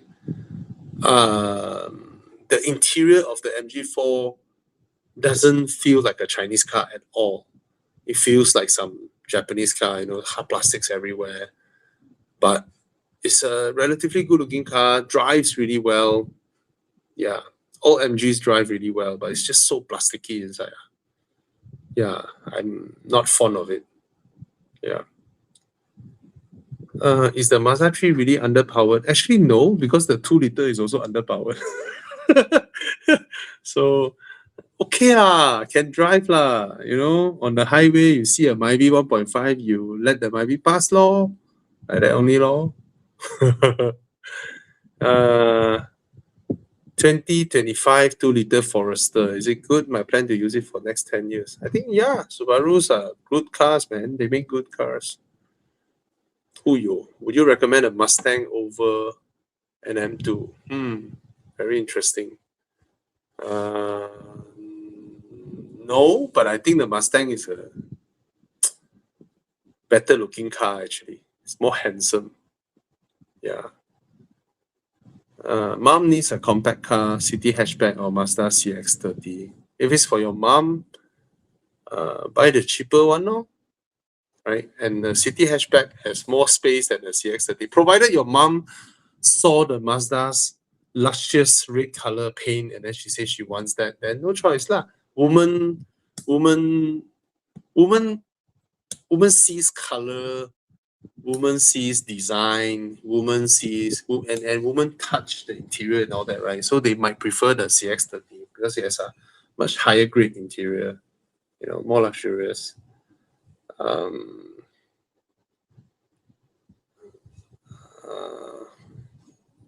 I don't know how to answer that question, sorry.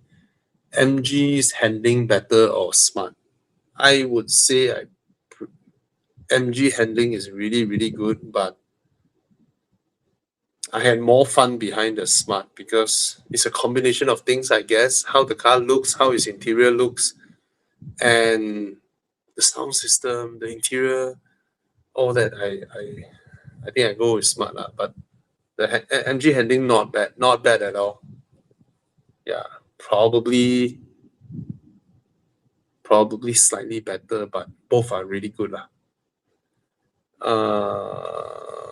A35. I'll go A35 versus the Golf R. I really don't like the current Golf R. Audi R8 150K maintenance. I heard the V10 is more reliable, but I have a friend who bought a V10. He's also a handful. I have another friend who has a V10. I think he has done with the maintenance. He has gone through the first 2 years of maintenance. He's happy with the car. So I would say if you're buying an R8, get the V10. It's worth the maintenance lah.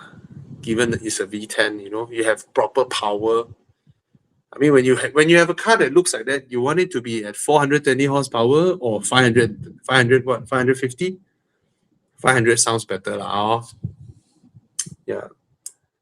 XC90 is, I would consider it as a plug-in hybrid. I would consider it reliable, but don't forget what you're buying now is already 8 years old. So get ready for the ERAD motor. It's 20,000. Okay.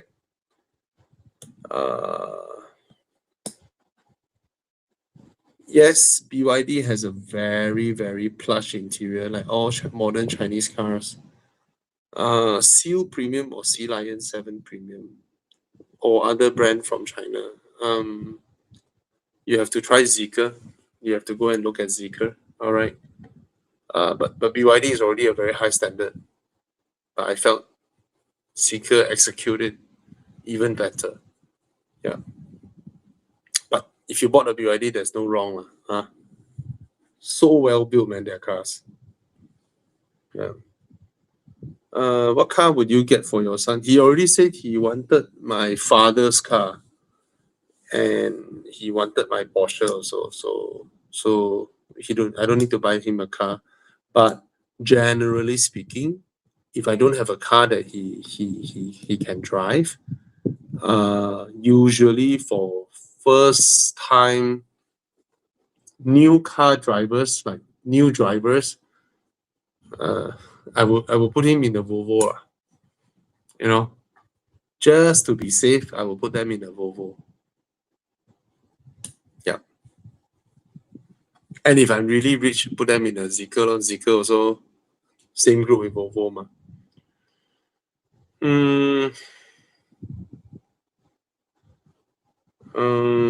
CX5 2.5 NA pre-owned 300k mileage 4.5 years warranty blah blah blah blah, or wait for the new CX5.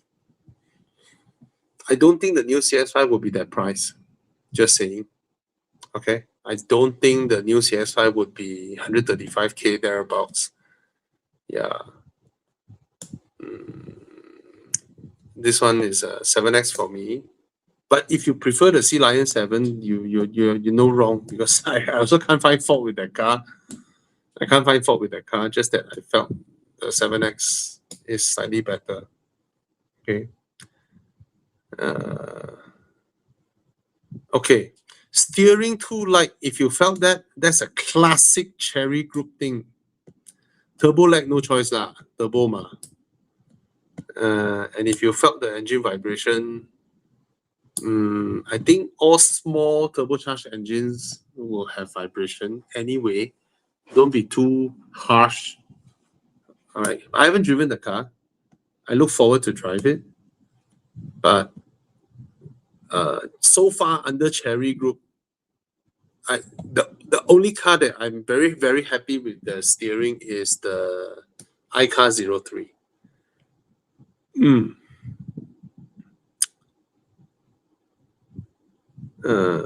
Actually, if you want to get MX-5, you don't need to get Recon. There's so many out there in the market, right? So many. Why waste your money? You see, MX-5 is so reliable. It's so simple to maintain.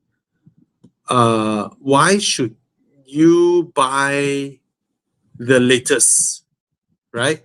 Just buy one that is post 2018, so you get the 180 horsepower engine, and buy the cheapest one. Then you retain your value, right? Because it's so simple to maintain. It's so simple to maintain. Yeah. All right.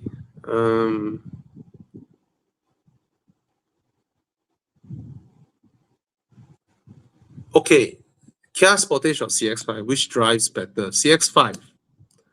But almost everything else, you have to understand, right? The Kia Sportage, right, is like one full size larger than the CX-5.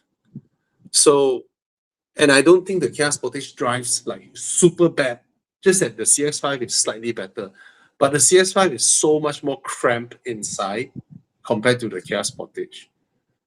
Kia Sportage feels so big inside. It's like Lexus RX interior space, the Sportage. So it feels a full size larger inside. Yeah. And I can accept the Kia Sportage handling, because I won't buy an SUV for Genting run anyway. I buy it to have my family inside and all that, right?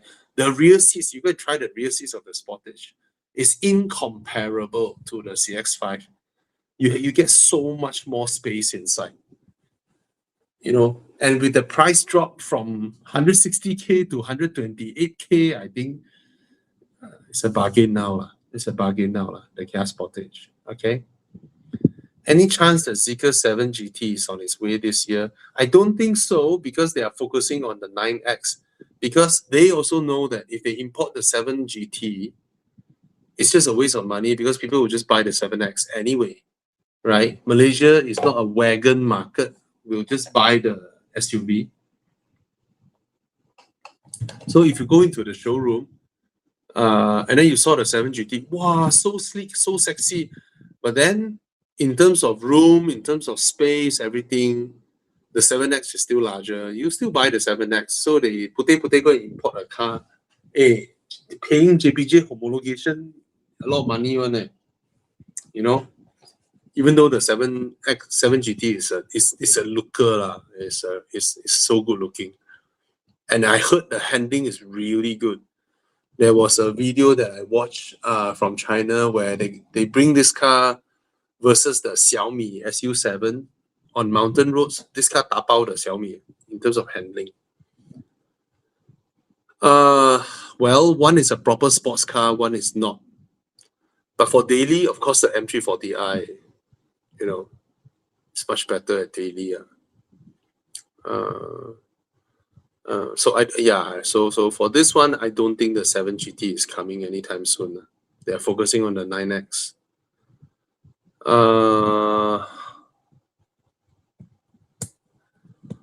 I don't know, man. Toyota EV. I'll go with the Smart.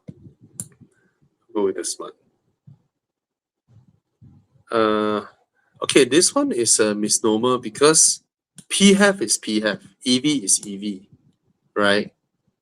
PHEV can do things that EV can't, you know. So if you're asking me comparing Erma 7, just the EV versus the B10, I'll take the B10 solely because I prefer that car's design inside and outside. But drive-wise, I find both Ermas drives better than the B10. And the sound system of Ermas is really, really good. Yeah. What do I think of the Lexus IS? Brilliant car. Buy. I don't even remember how the Toyota Rush looked like. I'm so sorry. It's off my radar for so long.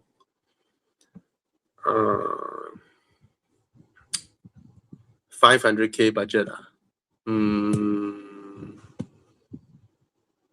I think I saw a Ferrari California T below that price. I know lah. 500K. That's a very big budget, man. You look around first, then we help you narrow it down if you have a few options. Okay. 530 or M340i for one and only car. 340 because it loses out to the 5 Series in terms of space by a very little margin, but driving enjoyment wise is much, much more. Yeah. Yes, the Erma 7 PHEV drives a little bit better than the B10. The B10 is slightly more refined than the Erma 7 in terms of ride quality. But driving wise, I think the Erma 7 is slightly better, ever so slightly better. The Erma steering wheel feels slightly better. But I can accept the B10's drive. It's not great, but it's a big improvement from the C10. Still not in the great category. Yeah. Just like the J7 is better than the J7 PHEV, but both are not in the great handling category, in my opinion.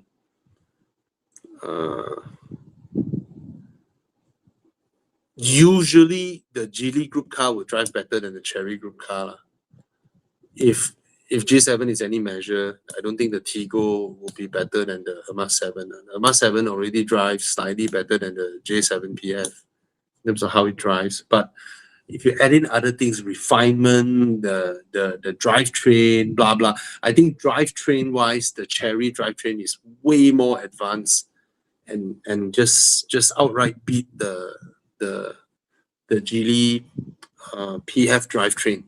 The Chery one is really, really good. But design wise, I prefer the Erma 7's looks versus the Tiggo design. Yeah, sound system definitely the Erma 7 better. Okay. Yeah, the infotainment screen also. The adaptive cruise control also, Erma's is better. Okay. FL5 for me. Yeah, FL5 for me, like 100%. Driven both cars, I think the FL5 is way more impressive.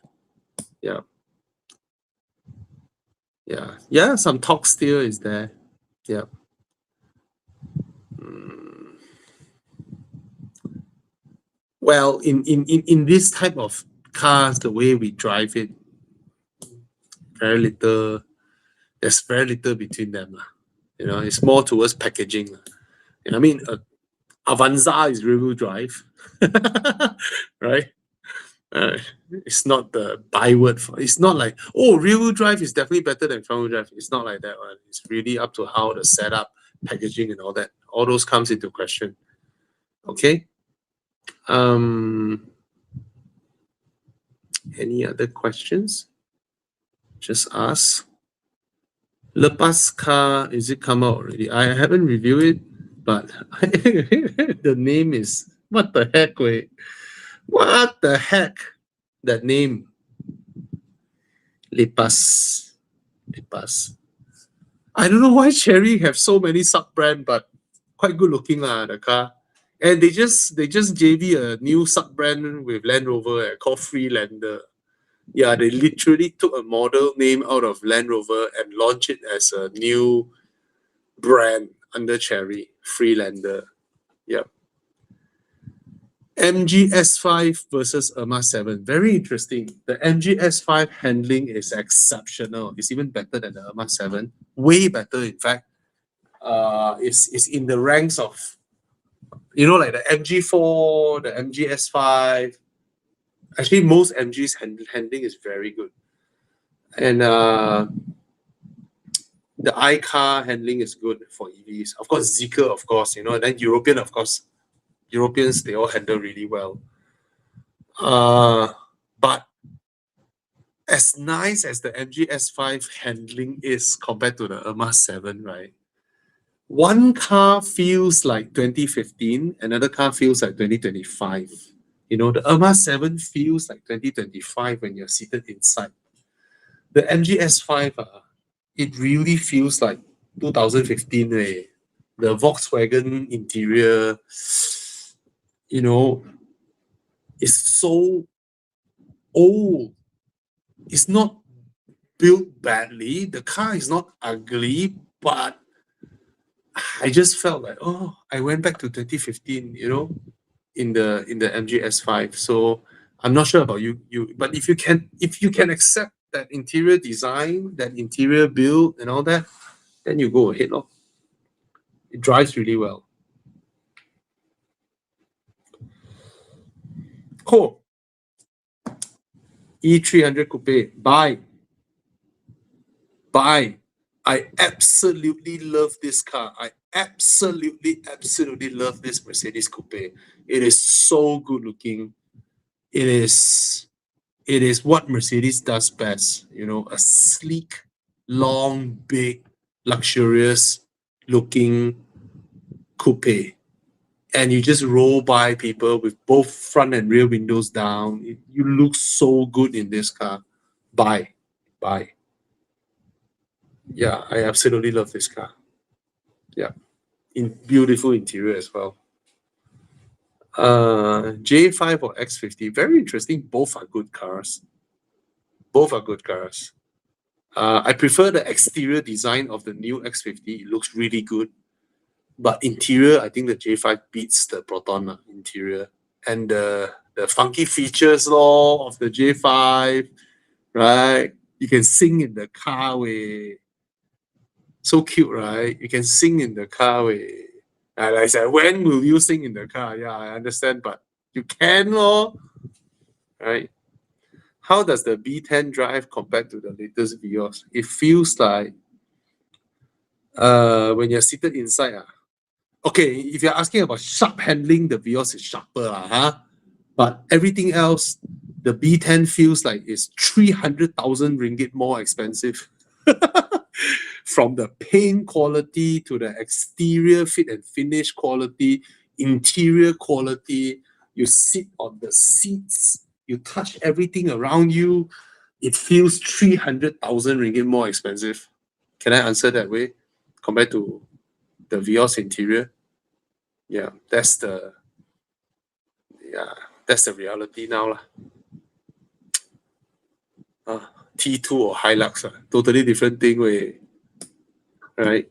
The Hilux, I know your car will still be running in year 2056. The T2, I'm not sure. Right?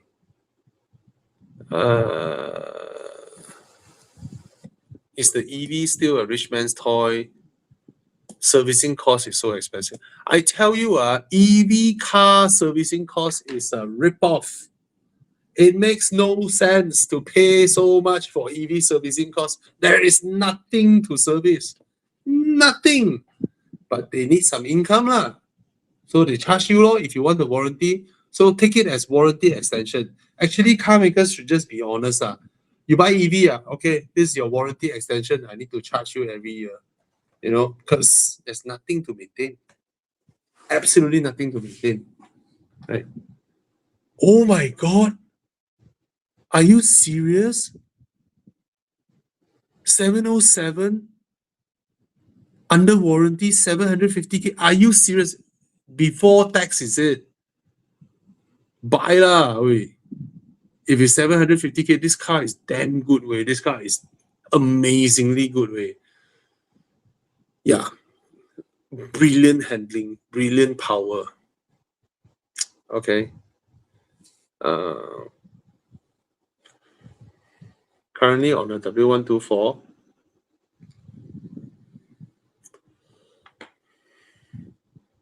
Yeah, why not?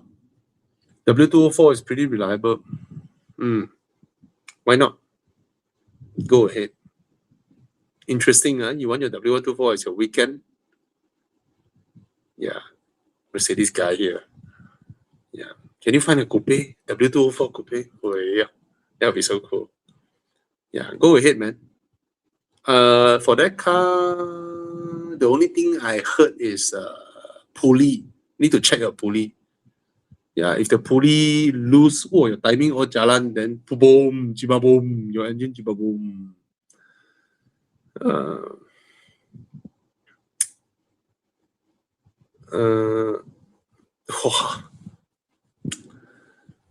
Again, amongst these three, the most useful is the Erma 7 PF.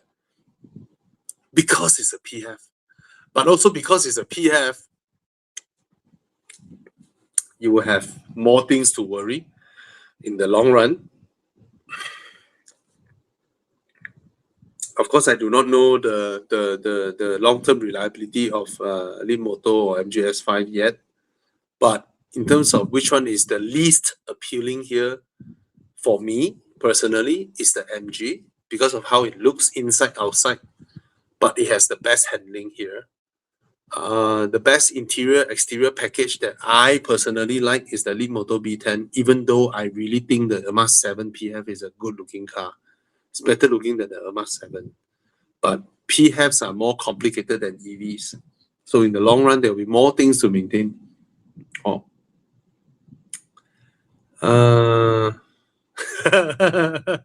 I got a Model Y last year and won a new car for wife. So she wants a Mazda 5, but I'm thinking and get an ICE car.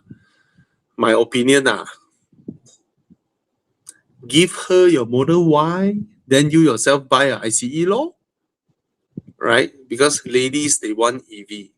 Once they have an EV, they love it. Woman is not made for ICE cars. Yeah. Right. So you give her your Model Y, then you get yourself something.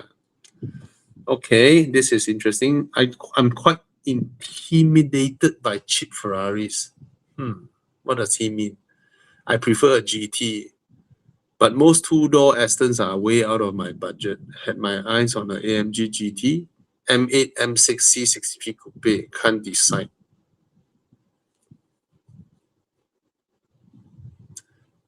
M6 is the least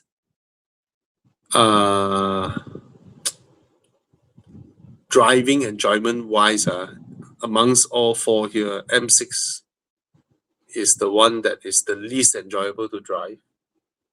Big, heavy, clumsy. C63 will kill you, and AMG GT will also kill you, but it's worthwhile because you die handsome. Yeah. M8 should be the most practical car here. Drives really well, luxurious interior, well fitted inside. Yeah, so AMG GT is a bit old already, and the interior build quality is so poor. Even brand new is creaking everywhere. Can you imagine 10 years later, the whole interior is falling apart, man? So I think out of all this, I will go for the M8 lah. Even though the AMG GT is the sexiest car here, but the interior is a piece of crap lah. Good looking interior, but crap build. Yeah, all these modern Mercedes are interior built like shit. Eh? Yeah, M8 or M8 has proper handling. It's more comfortable than the AMG GT. I don't think it will lose out to the AMG GT much. But AMG GT is a proper sports car lah. The M8 is not lah. M8 is still a sedan derived platform. And it's quite a bargain now at 500k. Yeah, you get a plush interior, comfortable, handles way better than the M6. Way better. All right. Yeah. Oh, but for your budget, you can buy a Ferrari California T or the roof might get hanged halfway. 8 Series convertible or the E300 Cabrio. Now the E300 Cabrio is a bargain because it looks expensive, but it's so affordable to buy. But in terms of the drive, it is nowhere near the A Series lah. Or in terms of the drive, it's not nowhere near.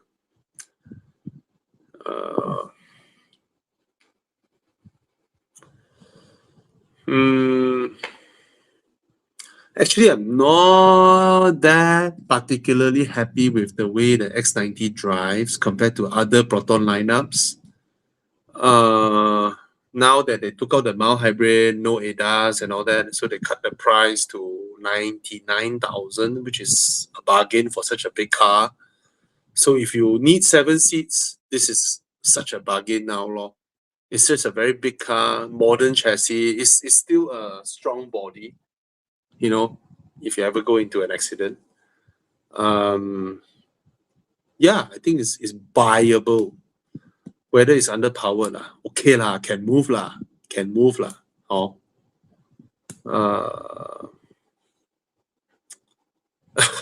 Now that Meety is going crazy, I'm doubtful to get an EV. No, you should get an EV quick before Meety go crazy.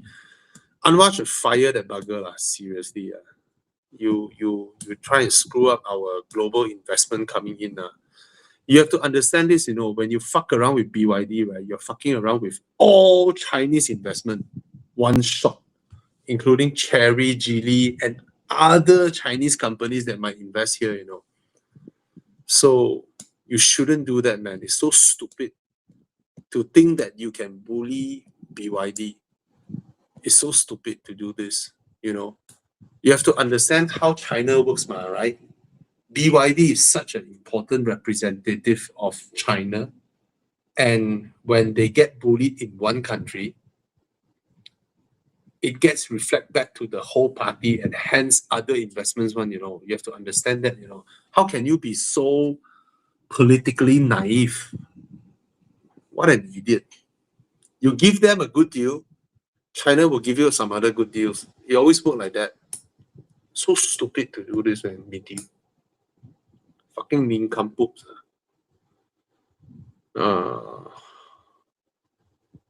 Okay, my wife encouraged me to buy a Mazda 3 1.5, attracted by the free service, low price and high spec.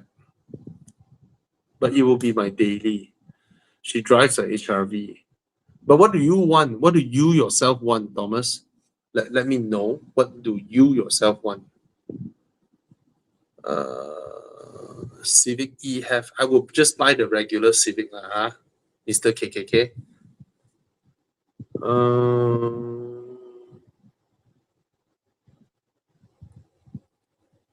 Yeah, E300 Coupe.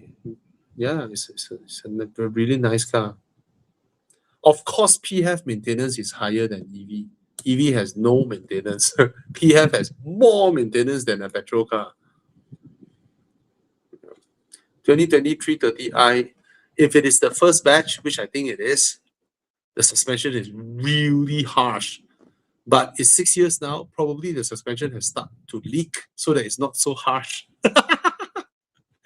All right. You go and try the car. If it's still so harsh, then probably you can consider changing the suspension. Maybe there is a updated kit that you can buy from BMW, which is a updated one that is more comfortable, you know. But as per what it is back then in 2019, when this car launched, the M Sport suspension is so harsh, so harsh. Yeah.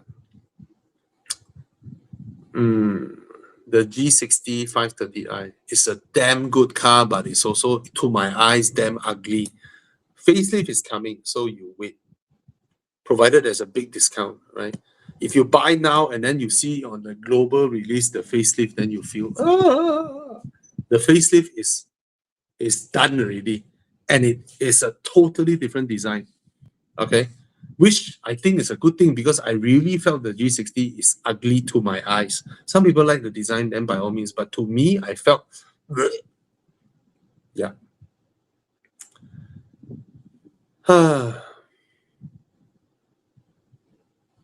Camry XV80. Just buy the ICE, man.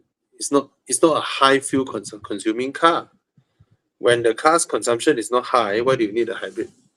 And then when you buy the hybrid, you ruin the strong resale value of a Camry. Camrys have good resale value. Just keep it ICE, you will have the good resale value, right? If you buy the hybrid just to save a little bit of fuel, whatever you save from the fuel would be greatly negated when it comes to resale value. Definitely F30 is more reliable than the E46. Okay. I want a replacement to my X-Trail actually. She got a SUV and my car's wear and tear is high now. Not into second-hand cars to manage my wife. So you're buying a car for her, is it? If she wants the Mazda 3, then you get her the Mazda 3 lah. I'm curious though, wear and tear is high for a HRV. How high can it be? Is a HRV? I cannot imagine is very high maintenance. I really can't imagine that. All right. No, I'm saying that PHEV confirm will be more complicated to run in the long run compared to petrol. Yeah. So if your mind is just thinking, no, don't buy a PHEV because you think you will win by saving back fuel. I don't think so, because the savings you get from fuel is so tiny in the long run cumulatively that you can never out earn. How do I put this? Enjoy PHEV for what they are, which is, you know, relatively efficient, which is fun for the mind. Wow, I save so much fuel mentally, right? And then for the range they get, and for the ability to drive in electric mode only, right? If you can charge at home every day, of course, is much nicer, right? But if your predominant goal is to save on fuel, why not you save on buying a cheaper car? Because buying a recon or a used car, you save so much money, right? So if you are okay to get a Lexus RX, then you go ahead lah, because Lexus will last you a lifetime, all right? Compared to the unknown. No only unknown, confirm the Lexus in the long run will have way lesser maintenance. Confirm, because it's a simple 3.5 liter big engine. Big engines vibrate less. They won't oil leak that soon compared to a small engine. Small engine vibrates. Okay. Resale value for EV car globally in Europe is low, but you look at Malaysia, it's not low. Malaysia EV cars are enjoying okay resale value. In fact, with the petrol price coming up now, EV resale value might slowly come up also. And if you look through, if you go scour around Muda or Carlist, right, you will realize Malaysia's EV car is not experiencing poor resale. Really. It's the hybrids where they have a petrol version, those are experiencing lower resale. But for EV, for pure EV, I don't see them having bad resale in Malaysia now. Yeah.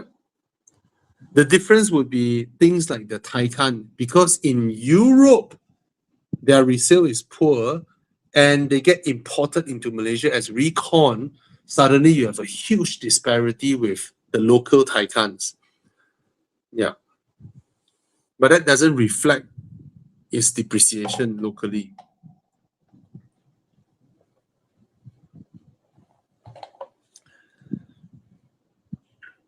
Or you're buying new for yourself. But if you don't like the car, you don't get the car lah, right? Why do you get the car if you don't like the car? It's good looking, yeah, that's about it. Good looking, nice to drive, high quality interior. But if your wife wants that car, what can you do? Maybe you drive her HRV, then you buy the Mazda for her lor. Let her have the new car lor. Then she'll be happy. When she's happy, you get more sex, right? Or should I just hold on to my X-Trail and do a major repair once and for all, use it for another 5 years?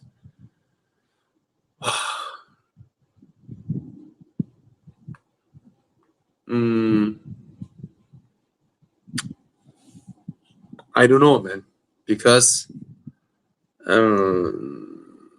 is your transmission healthy? Because the thing that blows up in X-Trail is the transmission.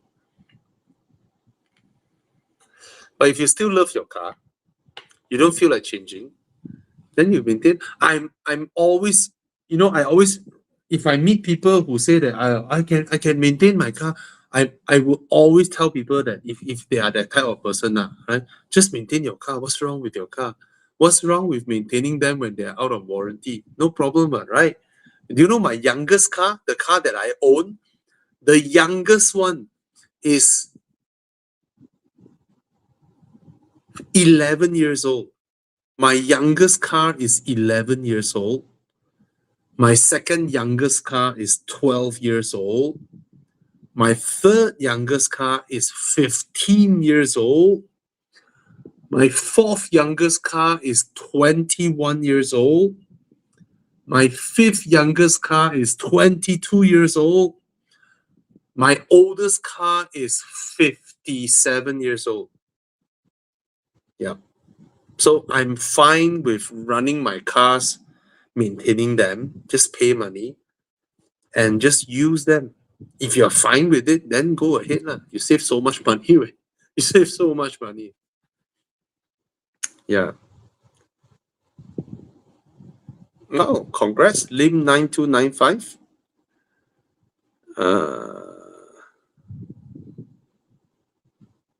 Is that a question? Small Sukasa? Is it a statement or a question? I don't see the question here. Oh, 5 years old car, 36K miles. That means you're out of warranty. If you're out of warranty, you don't need to service inside Toyota. Because this car is so simple, anyone can service it. Anyone can maintain the car for you and you save so much money. You don't need to service inside Toyota because there's no magic. This car is so simple.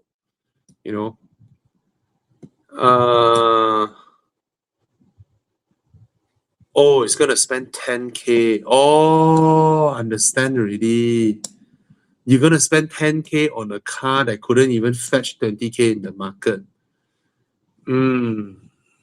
Yeah lor.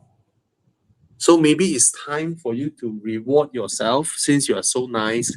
Maybe reward yourself with another car, right? 125,000 can buy a lot of nice car.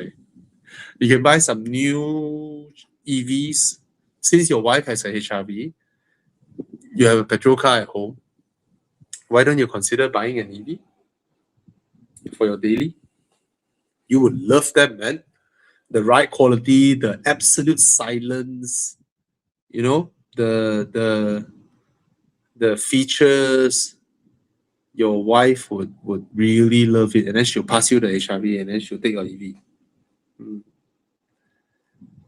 Yeah, there are very few Leapmotos here, but in China they're selling like crazy. Yeah. 7X or Smart 5. I prefer the comfort of the 7X, but I like the design of Smart 5. Exactly. Me and my wife prefer the 7X comfort. She prefer the Smart design. I prefer the 7X design, even though I also think the Smart looks really good. So it's up to you. Both cars are so different, even though it's the same platform, but both cars are so different. One is like a bad boy, you know, you really want to drive fast and bully people in the Brabus, whereas the 7X is so chill, so comfortable, so good looking, so nice. Yeah. Yeah. So if you ask me which one, given that there is way lesser smart Brabus out there, I believe 5-6 years later, the resale value of the Smart will be higher than the 7X, solely because there are way more 7X out there in the market. By the time 6 years, 7 years down the road, when everybody sells it at the same time, right, then you will see the Smart holding better value. But interior appointment-wise cannot fight lah. The Smart is so plasticky, right? The 7X is so plush. Oh my God, Nissan going all into e-power. For no reason. Just charging the car for no reason. Annoys me.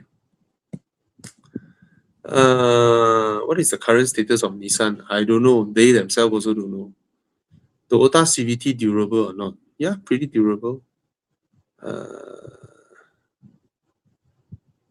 Yeah, having an older, reliable car, paid-off car, gives a very special kind of comfort.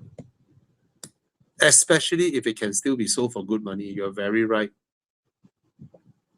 So I'm sort of in that situation now. All the cars that I own, they won't depreciate to 15K, 10K, 15K one day. They will not. They will never ever depreciate until that. That's why I keep them. And I still love them, but cost a lot of money to maintain. Yeah. But no matter how, I know even 5-10 years later, when my cars are really, really old, right, they can still be sold for high value. So I'm keeping them. I don't need any cars in my life now, except maybe an MPV. Yeah.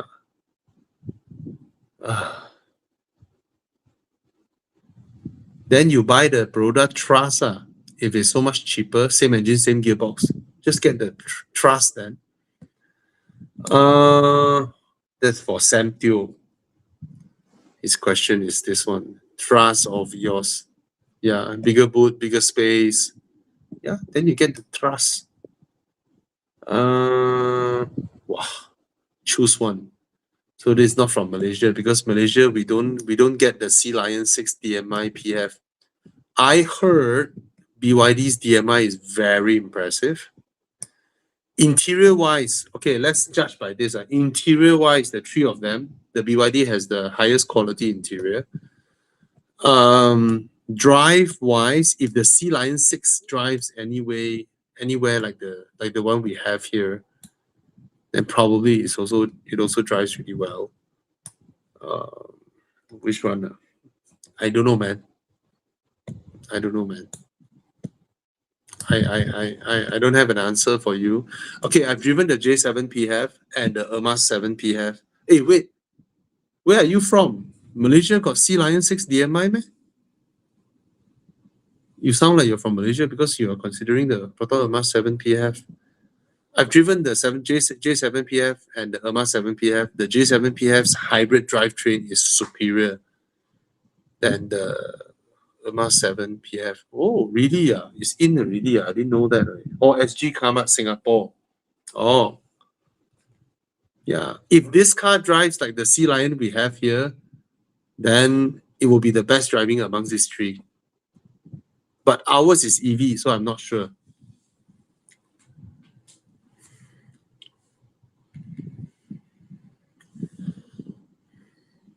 Mm, 109K, 93K mileage, MX-5, 2-liter NV auto, worth buying.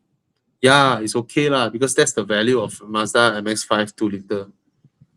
Yeah, they won't go any lower. Yeah. Oh, you're from Singapore. Oh my God, buying cars in Singapore. Oh my God. Oh my God. Yeah, I think the Sea Lion is the most lux inside lah, to use some Singapore slangs. Malaysians, we seldom use that word. Which one is more lux? Do I see myself consolidating into two cars? No lah, no lah.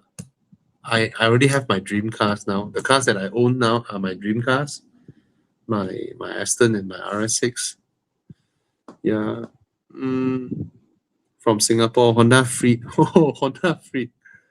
Or BYD M6. Oh my God, I don't know how to answer you. 180,000 Sing dollar. Oh my God, the BYD M6 in Malaysia is 100K ringgit. Bro, escape. Come to Malaysia. 180,000 Sing dollar can buy a not very used Ferrari in Malaysia. Yeah. 180K Sing dollar is 540,000. Yeah, you can buy a barely 10-year-old California T, Ferrari California T. Then you can drive around in your Ferrari. Oi, Con coming in. Yo, Brother! Happy New Week. Wow. Yeah, sorry it took so Good late. to have a Just never only put mind. the kids to sleep. Never mind. Good to have a friend popping in once in a while. Bro, Always good to spend Monday night. kesian with you eh. guys. Honda Huh? Freed. How does the new Honda Freed looks like? But He's from BYD Singapore. M6 is a bigger car, isn't it? MPV. No, I don't think it's a bigger car. I think the Freed inside is bigger. Oh yeah, like but The Freed is still BYD like M6 is like a sedan with a wagon body and 2 seats behind. That's it. Okay, yeah. But I it's think Honda 180,000 Sing dollar, 540,000 ringgit, bro. Oh my God. Oh my God. Singaporeans, you all need to Wow. escape that place, guys. You all need to escape that place. How Come do you over guys here. live there, wey? No lah, for them it's 180K law, Sing dollar law, right? Dollar to dollar, that's how they live No, law. But bro, 180,000 ringgit, can you buy a Honda Freed? I mean, can you bring yourself to buy a Honda, spend 180K on a Honda Freed? Don't like that. Even I just told him the BYD M6 is 100K in Malaysia. So technically, it's 30K Sing dollar in Malaysia. And they are paying 180K Sing dollar for a car that is 30K Sing dollar. Wow. And he wouldn't want to know the price in China. Yeah. If it's in China, it should be even cheaper, right? Correct. In China. Yeah lah, that's the home turf ma. Oh my God, don't hurt him lah. He's already hurt. Yeah. Bro, I'll get a Honda Freed lah. I'll get a Honda Freed if I were you in Singapore. But then your petrol is so expensive in Singapore, so maybe BYD lor. Well, Kesian BYD's eh. range. Yeah, there's no You M6 drive in in China. I Singapore, you also won't checked. know. There's no BYD M6 in China. It's such an old product. Such an old product in China.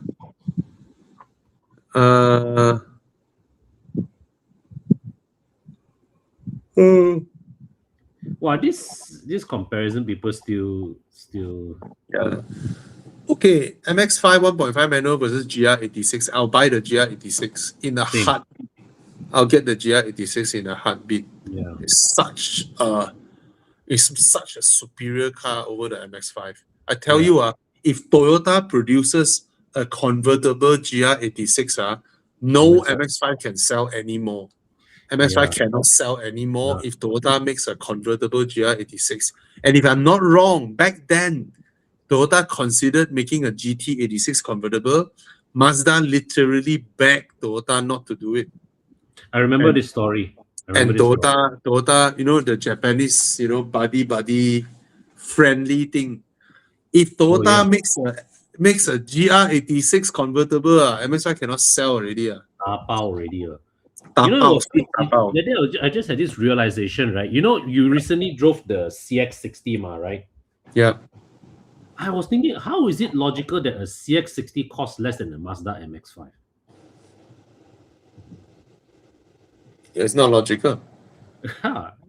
It's Yeah. like, It's not logical. not Yeah. logical. MX-5 is too expensive now. Yeah. Maybe different tax bracket lah. It's a sports car. Yeah.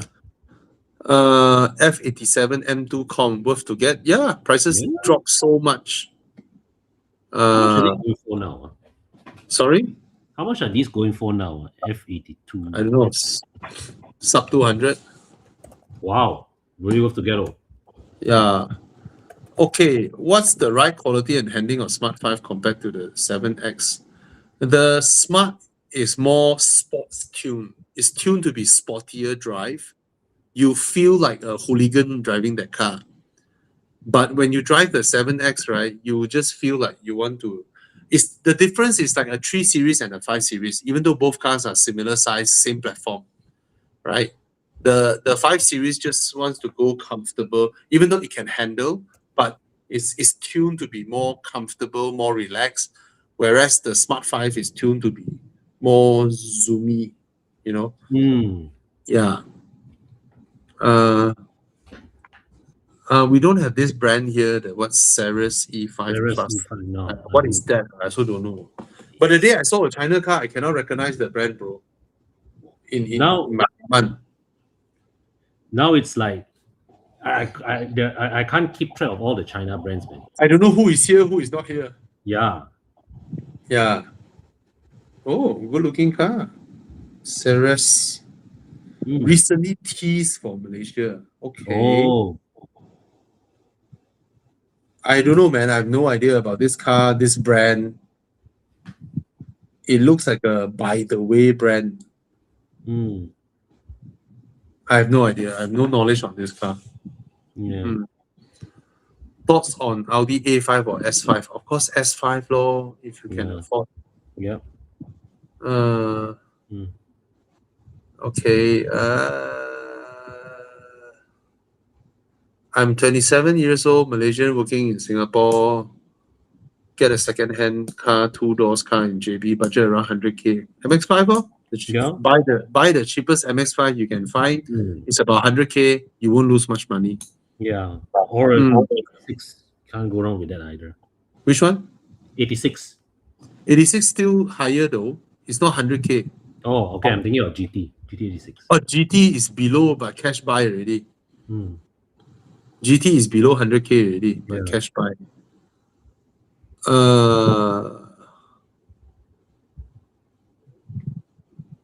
My Volvo S60 currently in the 5th year. So far, I've been maintaining well.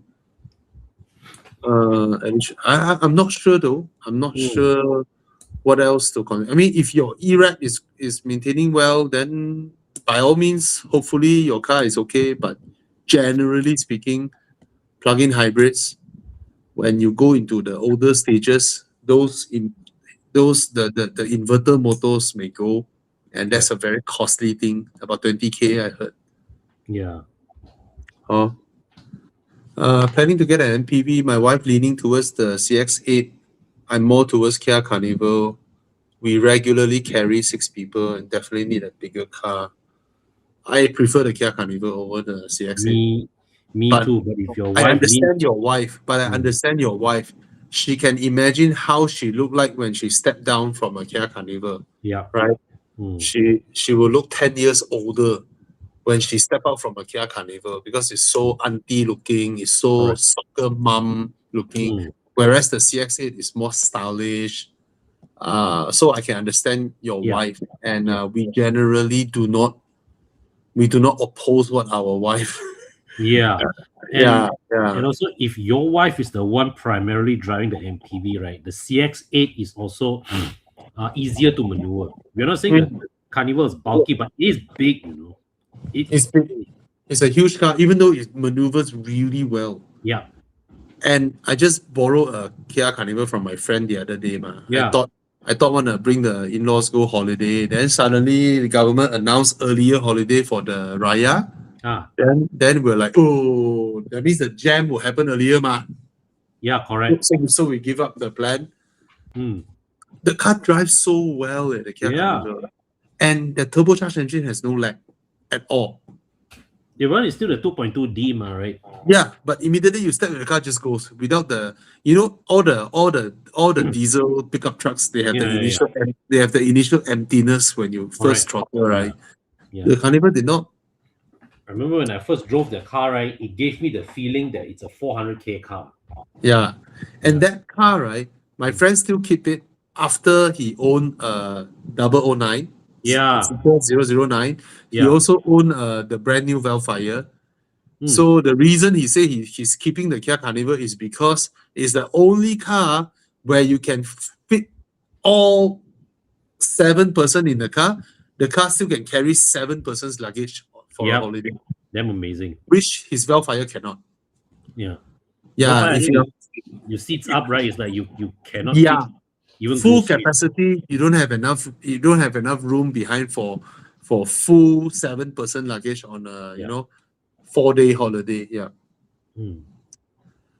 Okay, in terms of long-term value, 991.1 or 997 Carrera S. Long-term value, I think It really depends on your taste.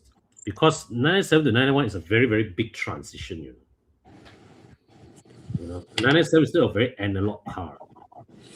yeah, Mm. but there's just so many in the market, and Yeah. but 991 also a lot. Yeah. I will wager my bet on the 991.1 because Mm. it's a different era product, and it is genuinely usable daily. Yeah. It feels modern. Yeah. It's genuinely usable daily. It's not so small, compact sports Mm. car, so Yeah. low like the 997. Hey, 997 is actually pretty low. Yes. Yes. Yeah, yeah, And yeah, 997 was the last small 911. yeah. You know? Staria is a piece of shit. Staria looks futuristic, but then inside the ride quality of that car feels like a van. Mm. Right. The Carnival rides like a proper SUV. Yeah. Luxury SUV, if I may, the ride quality of the Carnival. So the Carnival is a much more superior product than the Staria. Yeah. Even though the Staria looks like an EV. Yeah. Lor. Yeah. Bobby, do you recommend installing HKS turbo kit? I don't know, because I've never lor. driven that, but I do felt the GR86 chassis can handle way more power than what it is producing now. So given that it's a JDM car, it's a Japanese car, no harm installing a HKS turbo kit and enjoying the more power that it produces. I don't think there's any harm, because this kind of car, you're meant to modify it, Yes. right? It's built to Yeah, be that's the whole point. Mm. Yeah, that's the whole point. Yeah. Oh, Staria has an EV version now. Oh, I didn't know that. Mhm. Adding a Tesla Model 3 to a garage of F34 and M2. Yeah, Yeah. by all means. Yeah. Then you can see whether the Tesla Model 3 out handles your other car or not, because that car handles really well. Yeah. And what you have an EV, what the current garage and EV is a good complement. Oh, Ceres is from the Huawei lineup. But the design not very impressive. Yeah, it looks like the previous generation of China cars actually. Yeah. The design, right?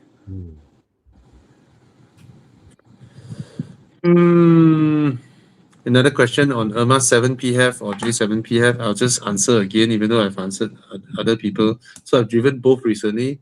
Now, interior design, I slightly like the Irma 7 interior a little bit more. Yeah. In terms of ergonomics and all that, I like it a little bit more. Because of the slanted dash, I put my phone there, I can still see my phone. But on the J7, it's flat. I put my phone there, it just reflects the sky. But that's one thing. Second thing is the sound system of the Irma 7 is superior. Steering feel is slightly better than the J7. Then comes the expensive stuff, the drivetrain. The J7 is significantly superior over the Irma 7 PHEV system. The way it charges silently, the Irma 7, I can hear the engine. Not as loud as the Japanese e-Power or HEV, but it's louder than the J7. It has way lesser power than the J7 in terms of the car, acceleration and all that. And then the way the J7 recharge and deploy power, manage fuel consumption and all that is superior. And then the adaptive cruise control, I prefer the Proton one. Yeah, I think Proton, they calibrate the adaptive cruise The control. Geely Group thing. The thing with Chery Group is they have this doctrine whereby if you interfere, they switch off the whole thing. The moment you interfere with the steering, they will turn off the adaptive cruise control because in their mindset is if you interfere and you go into a crash, it's none of my problem. Because you interfere with the car. So it's a different doctrine. Right? So whereas the Toyota updated is really good, man. Toyota's new ADAS, right? It's also very good. Very chill. It doesn't panic when another car cuts in. That comes into the Leapmotor. I remember the Leapmotor's adaptive cruise control also not that mature compared to Geely Group and all that. It's okay, but it's not that mature. Just want to add in because a lot of people ask about the B10. 991.1 or 991.2? What's the question? Both are 991. I assume he means .2 lah. Oh, he's the one who follow up the question with the 997. I think 991.1. I will get the 991.1 over the 997. Because it's the last one, the 991.1 was the last one with NA. The last NA, but modern Porsche. The .2 is all turbocharged, even the base model. Yeah. So there's that collectability. Okay. So I have a Saga now. I work in JB, Kampong in Banting, back every month. Should I get a soft or hard top MX-5, cheapest out there, or a GR86? I will get a GR86 at 130K. Yeah, same. Because it's so much more usable. You have the rear seats, you have a large boot, and you have more power than the MX-5, and handling beats the MX-5. Yeah. The GR86, right? You lose the convertible part law, but for me, the MX-5 is actually too tight for me. Yeah. And the engine of the MX-5 is too ordinary. Yeah. The engine is nothing to shout out. Interested in the Leapmotor C10 Plus? Yeah, I thought when they passed me the car second time, I thought it's the C10 Plus. Manatao is not.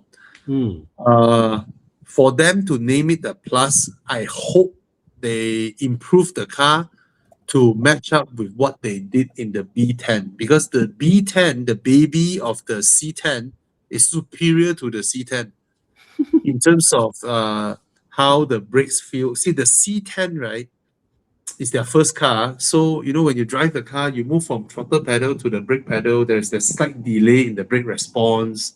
And then all these small little things, very minute one. Actually, the Lotus Electra also have that problem. When you brake, right, let's say this is clamping, this is braking, it's like this one. Tuk, tuk, tuk, tuk.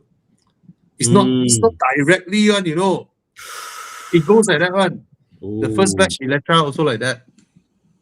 So this small microsecond delay, you feel it in the drive one.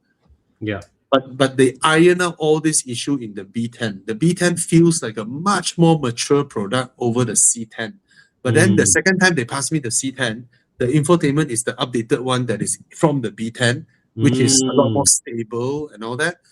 But if they call the new one the C10 Plus, I hope they have addressed all the issues in the C10. The way it drives, the way it handles, the way the brake pedals feel, all the little minor things. If they have updated in the C10 Plus to match up to the B10, then I would say go ahead. But I haven't driven the car. I do not know yet.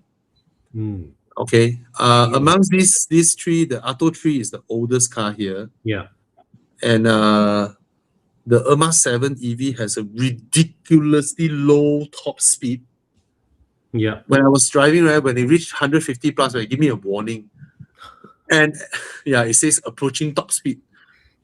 And software-wise, I think the Erma 7 software is the poorest after the B10 has been updated. Right. Yeah. And sorry? The software, right? The UI. The updated one is good, but the C10, when I drove it, right, the screen would have intermittent like refresh one, like that one. Wow. Suddenly it will go away and come back. Like, what the fuck, way? So they updated it in the B10. The B10 so far feels stable, but it's still not as good as I don't know lah. Okay lah.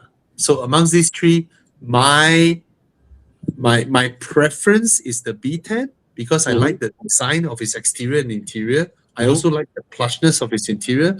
But overall, probably the Erma 7, Erma 7 is definitely bigger than the Atto 3. It has a great sound system and it drives slightly better. It drives better than the B10, not slightly. It drives better than the B10. Yeah. The steering feel of the Erma 7 is way nicer to drive than the B10.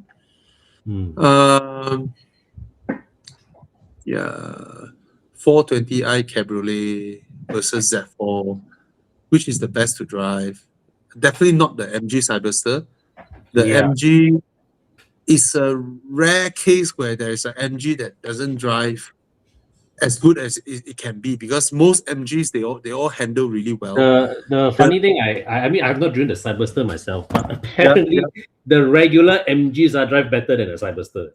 Yeah. So their sports car is their worst handling car.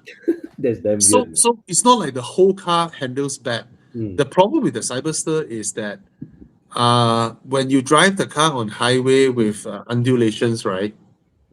The front is handling it well. The front axle handles it well. Yeah. The rear axle hops. Oh. Yeah. Were you driving the rear wheel drive or the all wheel drive one that time? I think I'm driving the all-wheel drive because it accelerates like a crazy ass car. Definitely the all-wheel drive. So what this tells is unrefined tuning with the rear suspension. So I'm not sure if they've updated it because Chinese car makers, they keep updating their cars. They're very fast. Yeah. So the one that I drove has a rear axle that hops. And then the other day, there was a friend in one of our driving groups from Evo Club Seremban. He drove his friend's MG Cyberster. He himself is a Porsche owner. So he knows handling a thing or two. So he also commented in our group chat that the one that he drove, his friend's one, the rear axle also hops. Yeah. So that's my answer. Yeah, but actually, right, coming back to just now the earlier question, the one asking about EMAS 7, Atto 300, right? Another one you can consider at that price range is the MG S5. The MG S5 actually handles quite well. MG S5 is what? Yeah. It handles well, but I cannot bring myself. Okay, it handles really well. In fact, it handles better than the Erma 7. Yeah. The MG S5 is one of the best handling Chinese EVs out there, EV SUVs out there. Yeah. But there's one thing I cannot tahan is the interior looks like 2015. It has the typical layout of VAG Group cars from that era. Oh, they've updated it. Is this one? Fuck. It's this one. Oh, the updated one. Okay. The Now one, this one is a lot the one nicer. that with the 2015 interior, you may be referring to the MG4. No. There was a MG EV S5 with the previous Ah, interior. really? Oh, could it be- Yes. Nah, Oh. this one. I drove this one. This one is the ZS.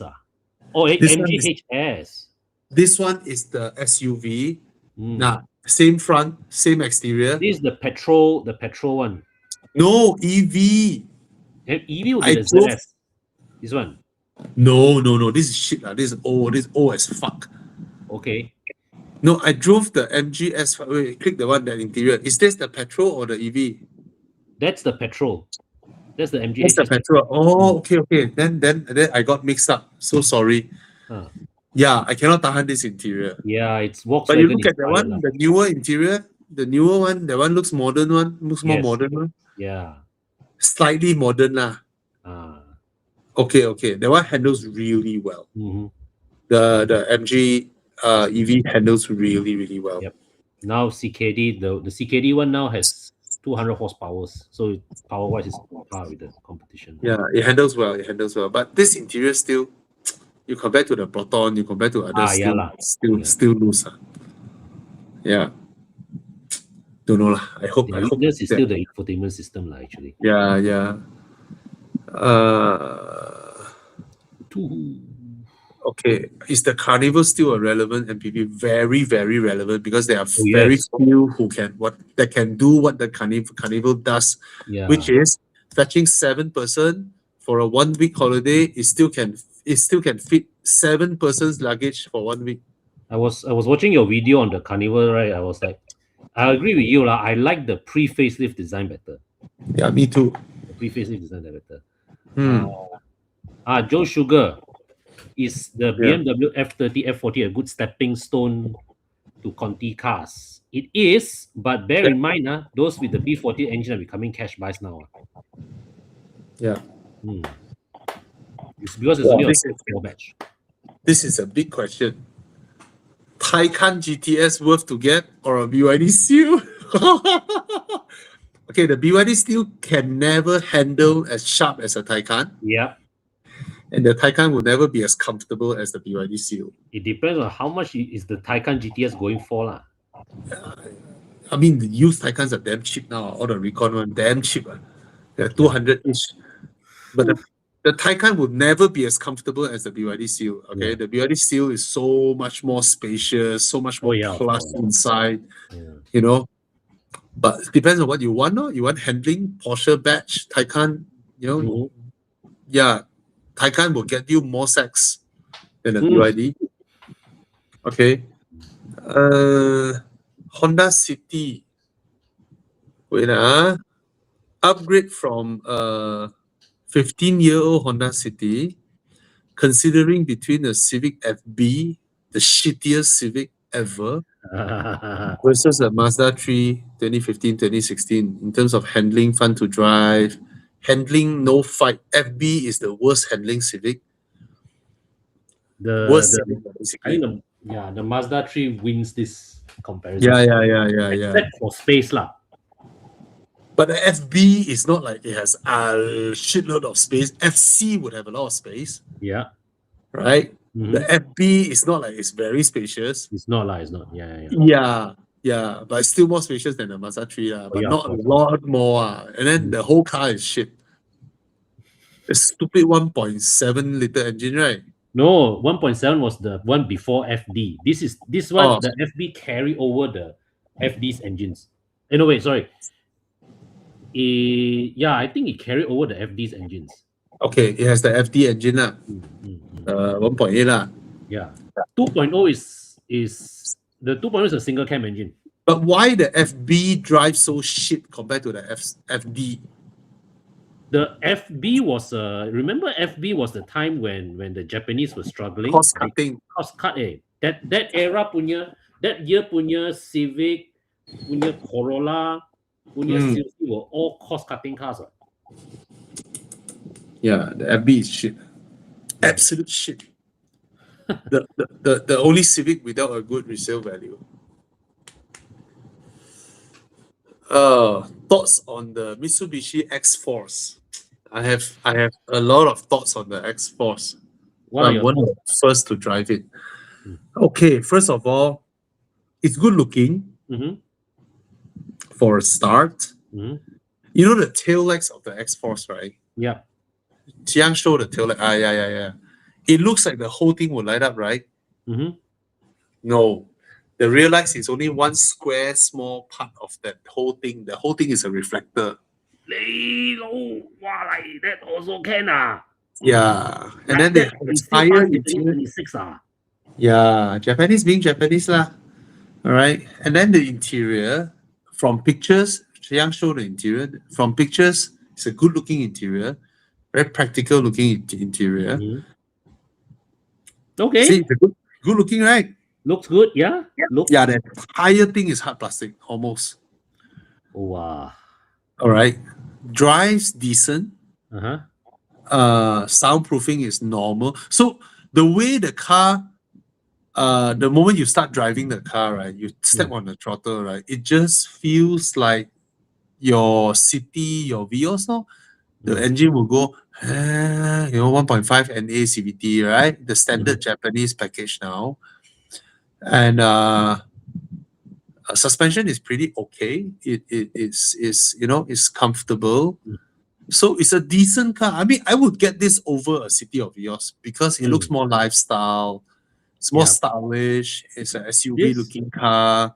But overall, the fundamentals is the standard 1.5 NA Japanese B segment package, Wow. right? 110, 120 Yeah. So it's comparable to the top spec Vios, top spec City, 100 plus was- thousand, but Yeah. it's in the SUV package.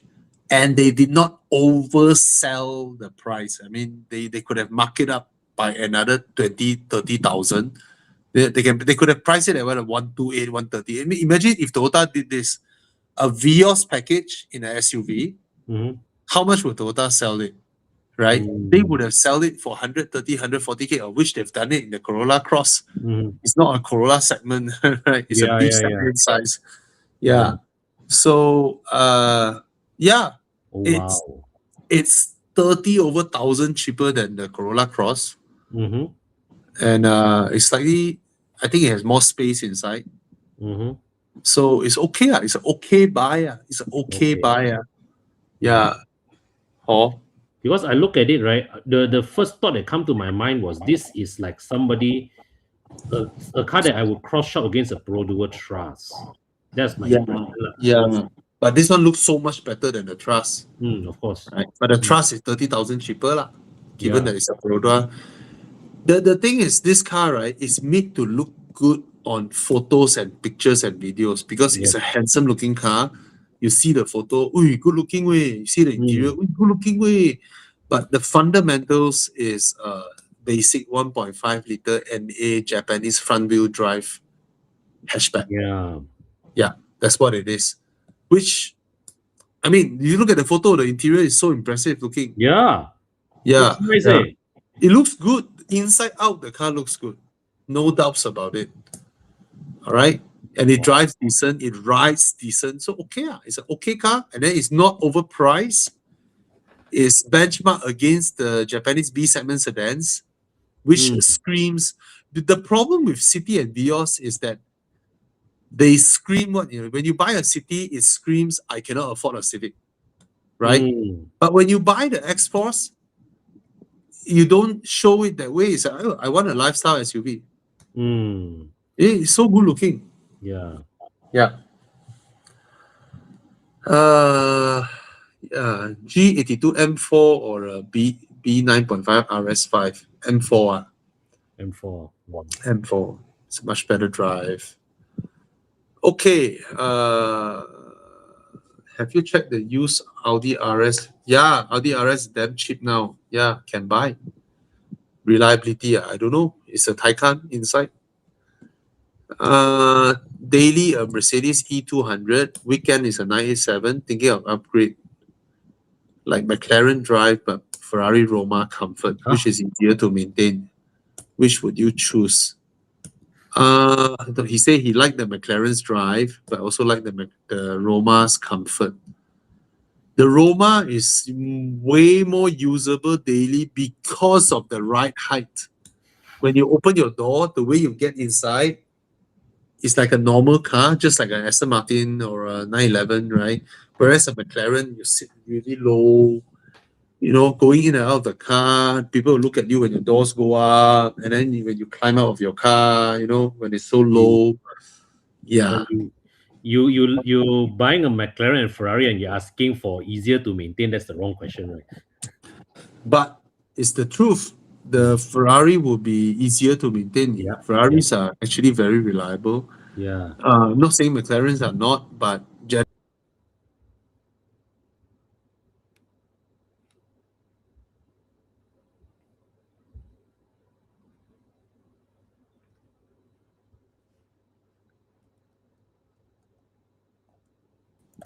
okay, I'm back.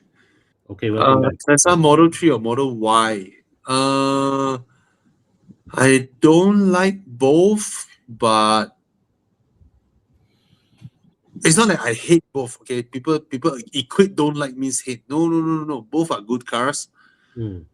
Probably the Model Y is more space inside. I just don't like both cars' interior. Which one would I buy? The Model Y also handles very sharp handling. Given that I don't particularly love both, probably I'll get the one that's more practical, the Model Y. From my perspective, I don't see a big difference. Yeah. Okay. What else? Any other questions we missed? CX-5 2.5 turbo, 158K now. Is it worth buying? My God, so cheap. 158,888. Then worth all. Yahweh. Buy the walao, it used to be 200 plus, right? I tell you something. That day, right, I got somebody asked me to help sell his CX-5 2.0 high spec. He still owe the bank 150K for 2024 car. So you can buy a CX-5 turbo for 158 is damn good. See, that's the thing, What's the reason he wants to sell the car? That one I don't know. I never got to that conversation. So anyone who sells your car in the first 3 years, right, you are asking for it. Because if you buy a car, what's the reason you cannot use your car for 6-7 years minimum? I don't get it. Modern cars are so reliable. What's the problem that you cannot use your car for 6-7 years so that your repayment matches the money you owe the bank? Okay, this one I can share some insight after seeing a lot of people. A lot of people, they end up having to sell because they run into financial trouble. That this kind of is like, or in the case of like our friend Gary, right, who got an opportunity to go out of town, to leave the country, then they end up having to sell the car earlier than planned. Okay. So these kind of things happen. So yeah, I mean, in that sense, people just but what? What? Ichibat. Ichibat, that what you're asking for it, lah. Yeah. Ichibat, you're asking for it. But seriously, those who run into financial problems, because of this kind of car, right? Yeah. Right? And it's actually not hard. It's actually not hard to earn another 2K as a side job. It's not hard. True. Right? You put some effort in it. You can, I don't know, man. You can bake 60, 70 croissants on a weekend and bring it to the park and sell your croissant with a cup of coffee, for I don't know, for 8 ringgit. one croissant and then you dunk into the coffee, you can earn a couple of 100 ringgit per day by doing this. If you really need that 2K extra just to pay off your car, right? Yeah. So provided you tell me that you bought a you bought a 500,000-600,000 ringgit car and then you run into financial problem, Mhm. right? Then you are in a dilemma because when you sell the car, you have to chip in 70-80K at least to the bank. Yeah. You're gonna fall behind your so are you gonna fork out 80,000 Mhm. and put the 80,000 into your car and then push your car down the sea? It will be equivalent to that, you know. That's the reality. That is I've seen. You lost your car, I've seen it happen to so many people. right? So that's the thing.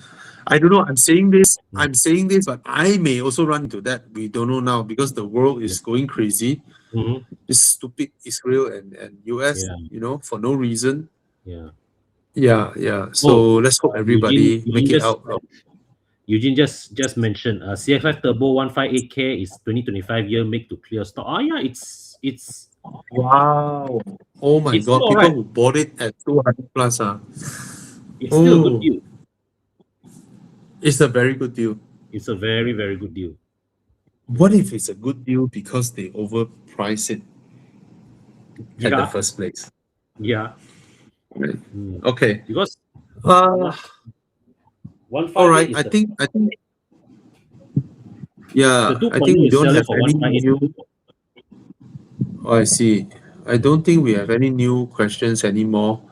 And it's already 11 o'clock and I'm also getting tired. So man. for those of you who have questions, you can come in and ask us in the next Monday live show. And if you haven't subscribed to Corn's channel or my channel, you can subscribe. And remember this, if you need to extend your warranty, even your new car warranty, we can extend for you. DM at Horizon IG or Facebook. And another thing is that any one of you who love your car so much, you should get a fire suppression system. We actually can hook you up to the seller. All right. I've installed it on my car. It pains me to see people's car go up on fire because there's a technology now where when fire breaks in your car, there's a suppression system that can automatically put out a fire immediately before the fire grows big. All right. So it's a Singapore company, and many Singaporeans have installed it because their cars are so expensive. And if you say that, oh, insurance cover, yeah, but imagine the hassle when your car went out on fire, and then you lost the usage of your car. You have to wait for insurance. You need to drive another car. All this hassle, right, can be solved with something that costs so much lesser than your stupid coating. Yeah, I saw that posting. A lot of people spend 2,000, 3,000, 4,000 ringgit on coating, but this fire suppression system is only 1,750 ringgit. You install it in your engine. When the fire breaks out, the thing will put out before you even realize fire is there. The difference between this and your 100 ringgit fire extinguisher is your 100 ringgit fire extinguisher, right? Your fire have to grow big enough for you to see it first and then spill smoke. And then you go and find a fire extinguisher, maybe in your boot or in your car, and then you spray. When the fire is so big, right, one tank of extinguisher is never enough to put it out. And then you hope someone around you can find you another extinguisher. Now, after you put out the fire, your whole car is covered in the white powder. You would have rather the fire take your car away because it's such a big hassle to clean it up. And then you see your car half burned and all that. But a system like this, before the fire damages anything, poof, it puts it out already. 1,750 ringgit only. The best part, when you change your car, you can move the entire thing to your new car. Very easily, you can transfer it to your new car. Okay, so I urge everybody to buy this in your car. If you value, you cherish your car. Okay. For ICE cars, for now, they are developing one for not suitable yet. I don't think any has the capacity to put out an EV fire because EV fire is a chemical reaction. That means even if the whole thing is underwater, it will still burn. Just like your Chinese New Year firecracker, you light it up, right? You throw it in water, right? It will still the fuse will still run, everything will still run. EV fire is like that. You dunk the whole battery inside water, right? It will still burn inside the water. Okay? Okay. All right. Good night, everybody. Thank you Good so night. much for joining us. Thank you, Chiang. Thank you, Con. Thank you, Thanks, everybody, Chiang. for joining us. Thanks for And being. if you like what we're doing, help us share it out, like, comment